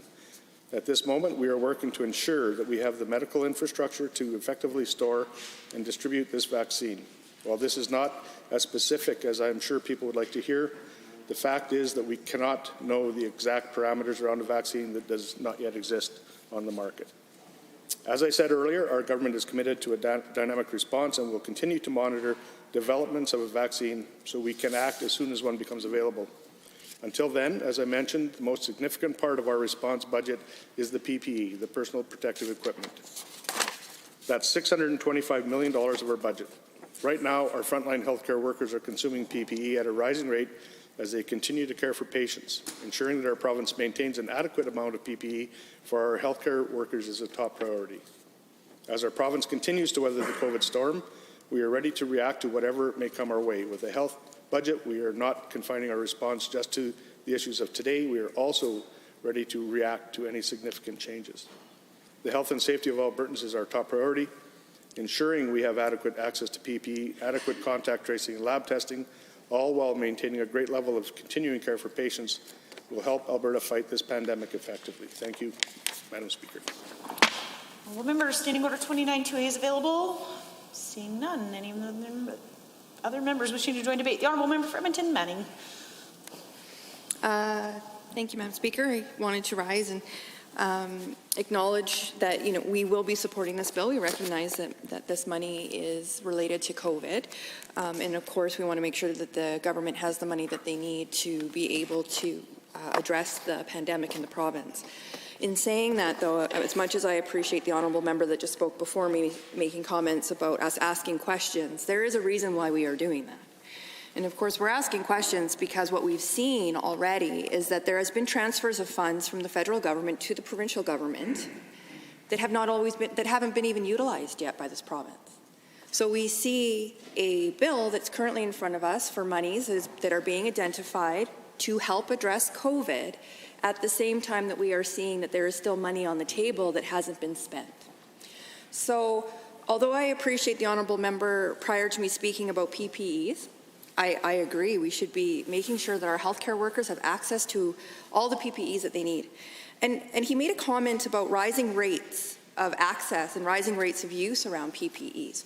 And that's a very important point. We recognize that our healthcare workers right now are using PPEs on a daily basis, using more than probably one or two PPEs. They're using a variety throughout their shifts because they need to, take them off and put new ones on. But what we don't see is the transfer of funds that has come from the federal government in regards to wage top-ups for those healthcare workers. So I appreciate that the Alberta government is putting money into the budget for interim supply, for PPEs. I'm glad to see that the government is taking the safety of our frontline workers and making sure that they have access to those. But what I would also like to see is them have access to their wage top-ups in recognition of the hard work that they have been doing over the last 200 days plus of this pandemic. What I'd also like to acknowledge as well is that at the same time that we're seeing that, when the press release came out on this piece of legislation and on supplementary supply, there were comments made about frontline workers and how they're not taxpayers and how they do nothing to support the economy. Well, let's be clear that in respect to taxpayers who are frontline workers and our frontline healthcare workers, there was $3 million that was given from Ontario or Ottawa to help support frontline workers and their wage subsidy. So, we hear a lot from this government about transfer payments and how we send money to Ottawa and we never get anything back. Well, we have seen money come back. We've seen $300 million come back, which is actually 3 to 1 of what the province is actually spending on PPEs and wage subsidies. And so, but yet, that money hasn't been all spent yet. We haven't seen the province take the money that's come back from Ottawa to Alberta to meet the needs of what's going on in COVID. The province hasn't even spent it yet. Not all of it. They've spent some of it, for sure. So there's that piece. We overall have received $47 million. The money, the minister has said, has no strings attached.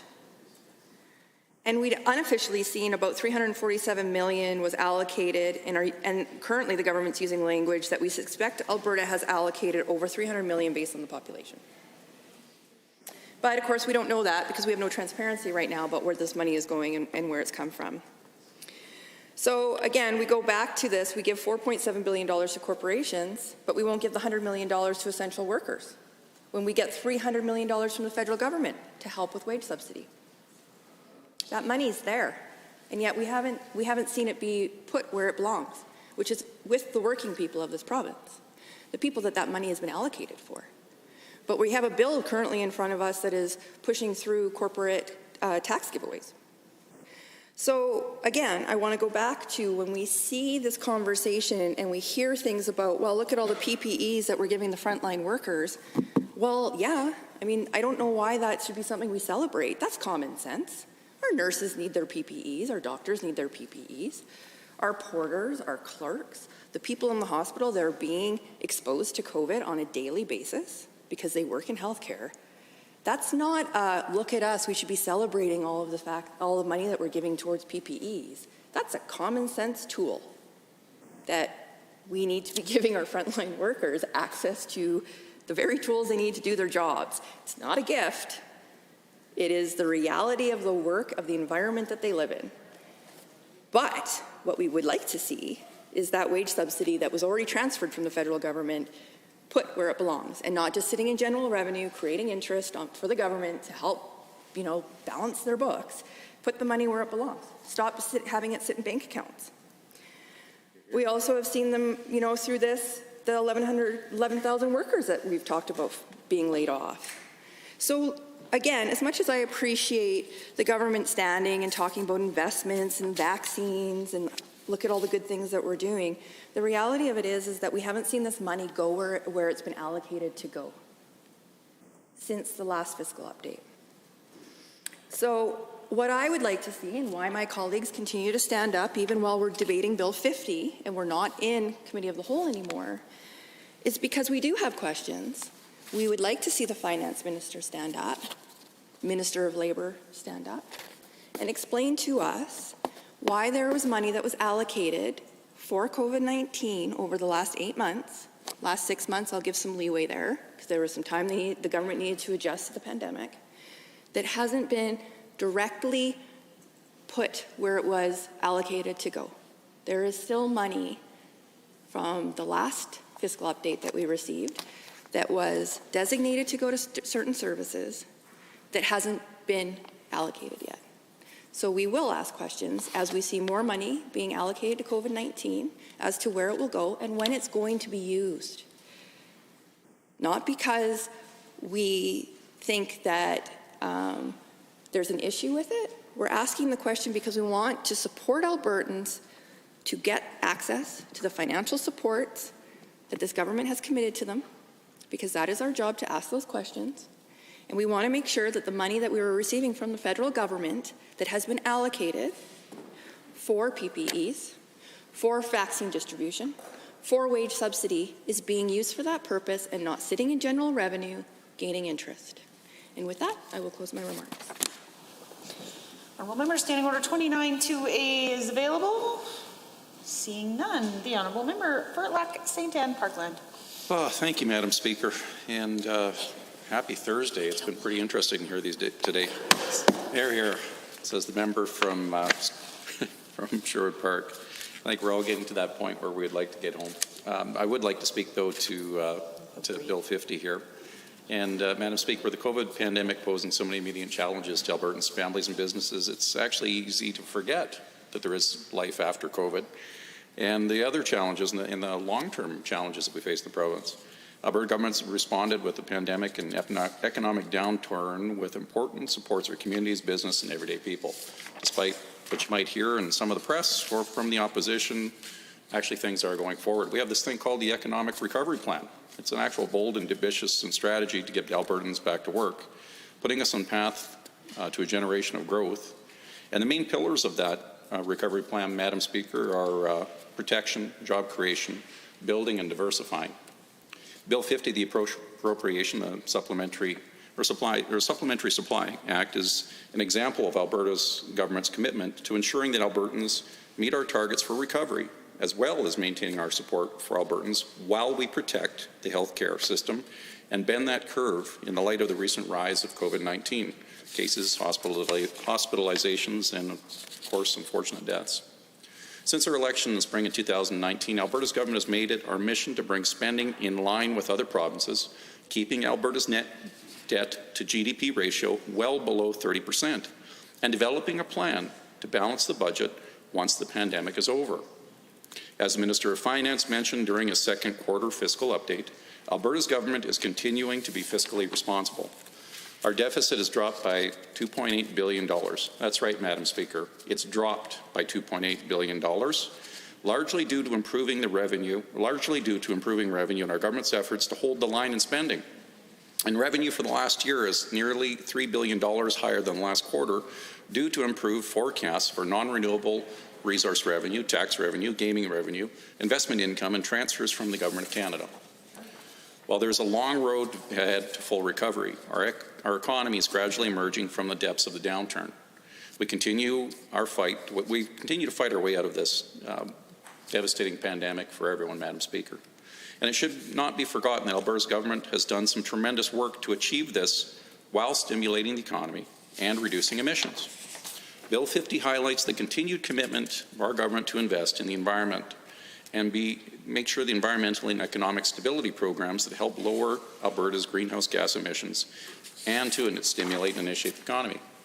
These programs include the Technology Innovation and Emissions Reduction System, or TIR, commonly otherwise known out in newspapers, media, etc., and a low-carbon economy leadership fund projects, the Watershed Resiliency and Restoration Program, the Alberta Community Resilience Program, the Strategic Energy Management for Large Financial Emitters Program, there's a mouthful, I'll say that one again, Strategic Energy Management for Large Final Emitters Program, Public Land Management Fund, and other community environmental projects. Our government has proven that Albertans do not need to cede jurisdiction of our natural resources to Ottawa in order to actually take practical and effective action on environmental matters. Our province has been doing it for 2 decades and plans to continue that going forward. The TIR system is an example of Alberta's partnering with industry to meet our environmental and economic targets through meaningful relationships. TIR is funded by large industry players who pay into the fund when they do not meet the emissions targets. The fund is paying into the system and it's used to accelerate development and deployment of clean technology projects. This is beneficial not only to just Albertans and our communities, but also has a positive impact on industry as it further proves their commitment to be environmentally social governance leaders. This positive partnership can be seen in the Minister of Environment and Parks' recent announcement that the Alberta government is using $280 million from the TIR fund and Federal Low Carbon Economy Leadership Fund to support projects that reduce emissions even further. This investment will get 5,000 Albertans back to work in industries of all sizes and across all sectors. And it will reduce the estimated 13 million tons of emissions by 2030, the equivalent to taking 4 million cars off the road. That's right, Madam Speaker, and unlike that haphazard carbon tax plan that was put in by the opposition, we have metrics that we can actually perform and report to. Alberta's industries have a strong reputation as leaders in innovation and technology, made possible by forward-thinking companies that are not only benefiting from the cost savings and the emission reductions initiatives under TIR, but are going one step further by spearheading their own emission reduction targets and plans. Yesterday in this House, the Minister spoke further about the work the government is doing on the emissions reduction, highlighting the significant investment of almost $750 million. This has been matched with contributions from industry of over $1.15 billion, totaling $1.9 billion. It's estimated that this investment will create over 9,000 jobs inside of our province. Another program that will receive additional funding under Bill 50 is the Watershed Resilience and Restoration Program. The WRRP is a program that increases Alberta's natural ability to reduce the intensity, magnitude, duration, and the effects of flooding through mitigated measures. It aims to restore degraded areas in order to enhance communities' ability to withstand future flooding and droughts. Madam Speaker, these programs are important to Alberta's commitment to reduce emissions, uphold our campaign promise of conservation and common sense land management. On our top environmental support, these programs are also essentially our economic recovery. Times are tough, but Albertans are tougher, Madam Speaker. By investing in communities, industry, and job creators, Alberta's government will continue to work with industry towards more sustainable and more competitive future for our environment and economy. Because that's what real Albertans do, Madam Speaker. We push ourselves to do better by doing the right things because it's the right thing to do. Thank you. Any members wishing to speak under Standing Order 29-2A? Seeing none, any other members wishing to join debate? The Honourable Member for Edmonton Rutherford. Thank you very much, Madam Speaker. I appreciate the opportunity to speak to this interim supply bill. It's always interesting to get a chance to peek at the interim supply. It's a chance for government members to stand up and talk about the great things that they're doing, and I appreciate that that's what they wish to do. What it also does is reveal where they're not putting their priorities and the kind of work that could be done that they are failing to do. Clearly, there are government programs. You can always stand up and announce those programs, but you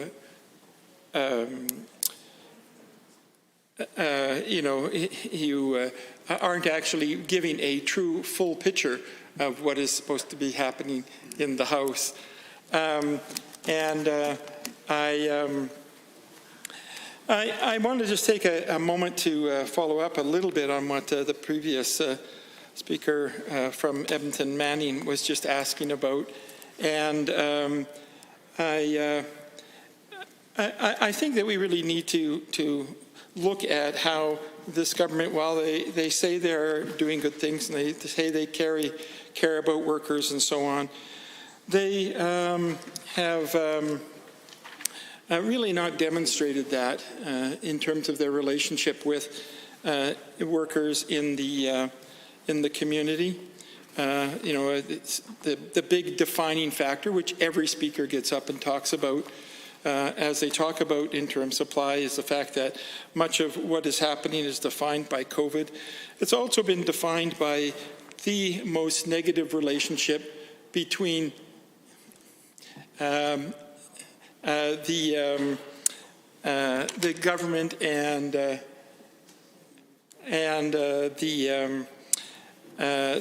people who work in the public health sector. And I'm very concerned. Sorry. I'm aware. Do you want me to leave and come back? I think that would be best. I'm sorry? I think that would be best. Sorry, Honourable Member. Sorry, I'll be right back then. Are there any other members wishing to join debate? Any other members wishing to join debate? Oh, my apologies. The Honourable Member for Calgary-Pagan. Speaker, it comes as no surprise that throughout this year, our province has been through a tough time. A global health crisis, economic recession, and the ongoing weakening of oil prices has left an overwhelming impact on our government's financial situation. Our government had to react quickly to an unprecedented crisis, which required allocation of funds to be altered to pay for the effects of COVID-19. Yesterday, the Minister of Municipal Affairs outlined the reality of how the unexpected costs of the pandemic affected their budget and what it will take to start working towards a balanced budget once the pandemic is over. Municipalities in Alberta needed help, Madam Speaker.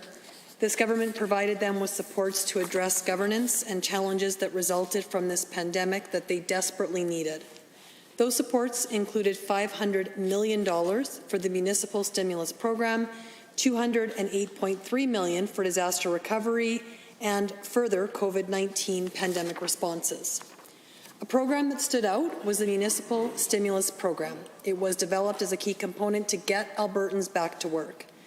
This innovative program will provide $500 million in funding across the province for shovel-ready projects and shovel-worthy projects that will create jobs for Albertans while building critical infrastructure that will be used by generations to come. On top of the municipal stimulus program, the minister discussed the Safe Restart program. This is another program that is a direct response to the effects the pandemic had on our municipalities. It gives them the resources they need during this unprecedented time and allows municipalities to continue to support their citizens, provide essential services, and invest in infrastructure to get people back to work. The cost of COVID-19 has impacted each and every Albertan. Although the impact may be different for each and every person, every Albertan is going through this unprecedented time together. Our government committed to action. We committed to practical solutions to combat the harsh effects of this virus on our people, our livelihoods, and our province, and I am proud to say that is exactly what we are doing, Madam Speaker. The UCP government saw that temporary solutions are not the way to handle the large impacts that COVID-19 has had on our province. Now is not the time to wait and see what happens when there is no money left. Now is the time to put critical mechanisms in place in order to protect the future of Albertans. Through the carefully thought-out recovery plan, our government planned ahead for what Albertans need now and in the future.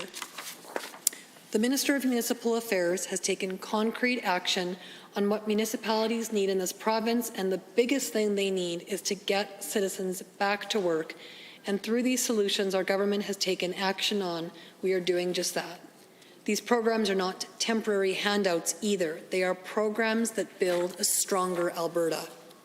Temporary handouts are temporary solutions, and Alberta is a resilient province. Albertans don't need temporary solutions. When times are tough, Albertans find a way to fix it, long-term. And long-term is what we will do. Long-term is renewing the Alberta Advantage. It is paving the pathway to prosperity through creative and innovative ways such as direct supplies of PPE when Albertans needed it most, or stimulus for infrastructure projects that our province desperately needs. Projects that will get Albertans back to work now and provide sustainability in the future. I thank the Minister for her tremendous dedication and tireless efforts to Albertans during this difficult time. Thank you, Madam Speaker. Honourable Member, Standing Order 29-2A is available. Seeing none, any other members wishing to join debate? The Honourable Member for Edmonton-McClung. Well, thank you, Madam Chair, Madam Speaker, I should say. I'm pleased to rise to speak to supplementary supply estimates this afternoon in the House on Thursday afternoon. And I wanted to start by saying that the government has given me an opportunity to dwell on some topics that are near and dear to my heart and also germane to debate that took place earlier today during question period. I'm referring, of course, first to page 16 of the 2021 Supplementary Supply Estimates General Revenue Fund documents, and under the heading of Agriculture and Forestry on page 16, supplementary amount of $72,608,000 is requested, and under one of those bullets it suggests, or doesn't suggest, it states, Madam Speaker, that $25 million will be requested for wildfire response and prevention to mitigate potential risk during the pandemic. Well, Madam Speaker, that sounds exactly like the type of thing that the Rappel firefighters would be responsible for doing if they still actually existed in Alberta. The Ministry of Agriculture and Forestry, of course, saw fit to cut the Rappel firefighting program. And of course, we knew back in about a year ago in November, when we were fighting to maintain this program, that the FOIP request that was made showed that the total savings by the government of Alberta in cutting this program turned out to be about $1.4 million annually. Of course, the government claimed it was a big cost-saving measure and there would be a more efficient means of fighting forest fires, or as the document I have before me suggests, for providing a wildfire response and prevention to mitigate potential risk, in this case during the pandemic, and that figure is $25 million. Well, of course, if you take the $1.4 million that was determined during the FOIP request information, the amount that it was determined it would be saved on an annual basis, and you divide that into 25 million, Madam Speaker, you come up with about 18 years worth of Rappel firefighter budgetary amounts. In other words, this amount that's being requested to suppress wildfires and prevent and mitigate potential risk of wildfires during the pandemic, this $25 million would have sustained the Rappel firefighting units for 18 years. So it shows, Madam Speaker, I think how disingenuous the argument was by the government about the huge amount of cost savings that would be made by the government by getting rid of the program. It still behooves me, Madam Speaker, that this program was cut. And of course, you can call me the rap attack that just won't go away, but I still campaign, and as I do now on my feet in this House, to have the government revisit this Rappel attack firefighting program in the face of this supplementary supply estimates request for $25 million for fire suppression, wildfire response and prevention during a pandemic period. If we get $25 million allocated and requested, yet $1.4 million was considered an exuberant expense to keep a program that's been around for 40 years. Some of those firefighters, unfortunately, have gone. Those elite firefighters have gone to British Columbia. Some are employed in regular, quote-unquote, firefighting duties with the fire service here in Alberta still, but many of them are lost and their talents are gone for good.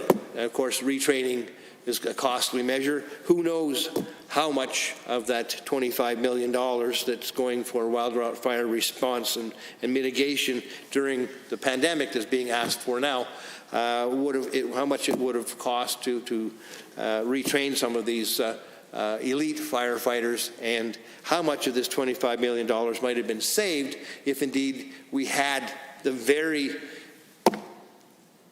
first point of attack crew, the 63 firefighters of the Rappel attack crew still in place. Would this money have necessarily been necessary as an expenditure? Would this request have been made for $25 million to mitigate fires and provide for wildfire response during the pandemic if indeed that RAP attack crew was in place? We dismantled something that was working extremely well for 25 years. I know that there was an inquiry done, a report produced, and it showed that they were good value for money. The many members, proud members of the Alberta Rappel team, begged the minister to reconsider, and of course at this point so far he has not, and you can see clearly, Madam Speaker, that I and many others in this province have not given up on the desire to see the Rappel crew brought back before too much time has passed, before this next fire season begins. In fact, with $25 million on the table for wildfire response, new dollars that are being requested, I see no reason that $1.4 million a year couldn't be allocated to bring back this elite fire protection that right there in the line item, this $25 million is supposed to be paying for.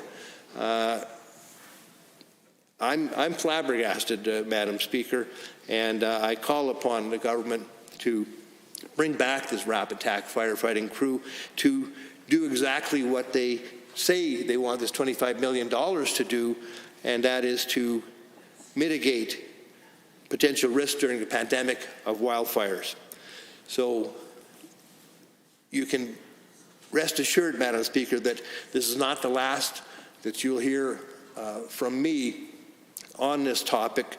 There were numerous campaigns in rural Alberta, in many communities in the foothills and in northern Alberta, where you find our boreal forests and our forestry industry, that many Albertans, I believe the number is 40,000 Albertans, depend upon for their direct employment.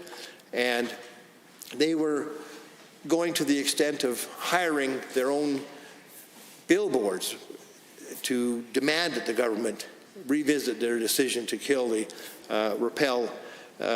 Alberta Rappel team. Of course, it was to no avail. But that's pretty strong response in rural Alberta to a government decision which really went to the core of what this government supposedly purports to be, and that is a champion of rural Alberta.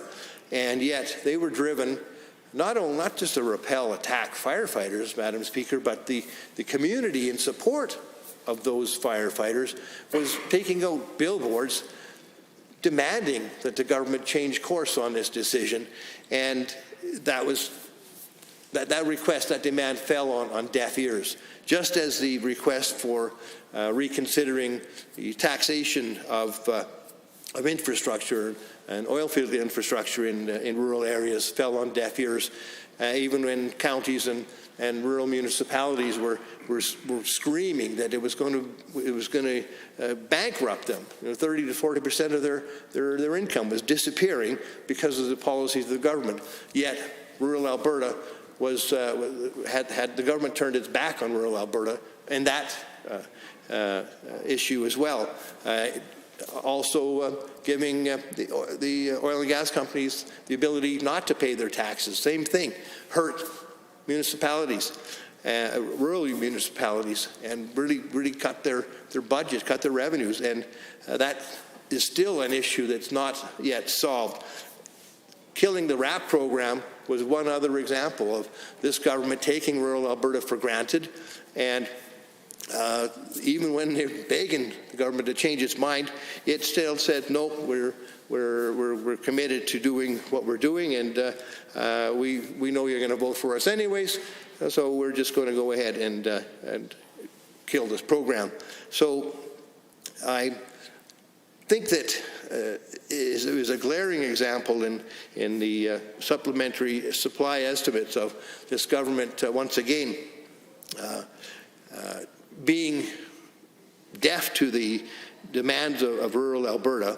$25 million on the table for wildfire response during the pandemic, yet a year ago, less than a year ago, the government saw fit to kill a program which was valuable, good value for money, and which got wildfires under control quickly and satisfied the needs of and fears of rural Albertans who live proximus to our forests, and their desires went unheard once again. So the $1.4 million that it would have cost on an annual basis, 18 years worth of that money, $25 million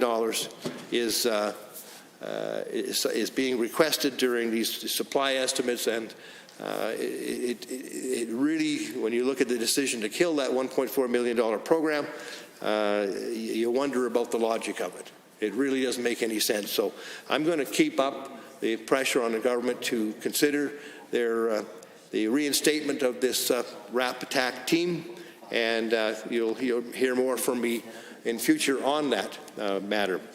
However, I will turn my attention now to the secondary part of the supply estimates request on page 16. Once again, with respect to agriculture and forestry, Madam Speaker. Of course, the supplementary amount of $72,608,000 total is requested, and under that, and the bullet points, you'll see on page 16 that there's about $3.4 million or $3,411,000 for federal COVID-19 support in the forestry industry. So let me repeat that again, $3,411,000 for federal COVID-19 support in the forestry industry. Now that in and of itself is well and good, but what this implies is that the provincial government is involved in a matching fund program with the federal government, wherein they are providing $3,411,000 of provincial money to somehow dovetail with federal money to obtain federal COVID support money in the forestry industry. Now, of course, over the years, the provincial government has been known to participate in matching programs with the federal government. It's pretty common practice in Canada and many other jurisdictions for one jurisdiction of government to do a matching fund shared cost program. Yet we heard today, earlier in question period, the member for Edmonton Mill Woods from the ND opposition speak about $300 million sitting on the table in Ottawa, all because the provincial government, our provincial government, the Alberta government, has so far failed to reach an agreement to engage in a matching fund agreement with the federal government for these wage supports for public servants. So as a result, we have roughly $300 million that is sitting in Ottawa that could have been in the pockets of Alberta public servants who are entitled to it, provided the provincial government antes up with their portion of it, presumably about $100 million. And for what purpose? Why would you leave $300 million on the table when it is a practice, a long-standing practice of the provincial government, as is shown on page 16, to participate in matching programs with the federal government to obtain federal money for certain specific programs? And yet, with this particular wage support program, the wage top-up that the member for Edmonton Mill Woods brought to light in question period this afternoon, we had $300 million sitting in Ottawa when it should be here in Alberta in the pockets of public servants who could be spending it at local businesses at a time when they're begging for business. It's unbelievable that this government would leave that. And the explanation that we heard from it was a premier, it might have been the finance minister, who suggested, no, it was the finance minister, Madam Speaker, now that I recall, suggested that they were still arranging. They hadn't finalized the arrangements with Ottawa. Honourable Member, Standing Order 29-2A is available. I see the Honourable Member for Edmonton Rutherford. Thank you, Madam Speaker. I appreciate the opportunity to spend a few minutes just reflecting on some of the things that have just been said by the previous speaker from Edmonton McClung. I appreciate the fact that his concern is that this government is not taking the appropriate steps to act on behalf of members of this province who are essential workers and who are people that many describe as heroes in this time of COVID. I know that this government has really depended on the federal government to provide funds for citizens in Alberta. They've done very little themselves, and it's interesting that in this supplementary supply, there's very little that is done to enhance the well-being of the workers who have been devastated by COVID. I mean, in fact, this government has used this time to attack frontline workers, to disparage them by making comments about them taking money out of the economy, which simply shows they have a very poor understanding of how our economy works. Has, in this particular case, has not brought into the province $300 million that they could easily have brought into this province. For every $1 spent, they could be giving $4 to frontline workers. And I think it is very problematic that this government would leave that kind of money on the table. And I don't know why. They've certainly relied on the federal government in every other way. They've relied on the federal government to provide CERB to workers, to provide rent subsidy programs for businesses. They've relied on the federal government to send extra money for the well reclamation, which they seem to be very proud about, but it's really a lot of federal money that's got into this right now. And yet when it came time to actually getting a chance for frontline workers to benefit from dollars that are sitting there on the table, as the member from Edmonton McClung has mentioned, they've just left those dollars to sit there and have failed to look at a way to put $100 million up to get $400 million back into the hands of workers in this province. And I'm very discouraged that this government would neglect to do this kind of thing at a time when we certainly could use those extra dollars in this province. We certainly have a lot of people who would benefit from $400 million circulating around in our economy, going to the local shops, keeping the small mom and pop shop operations open during this difficult time, doing the kinds of things that are good for this economy. They're more than happy to give $4.7 billion to foreign corporations that take the money and move their headquarters out of Calgary into places into the States, take all those jobs with them.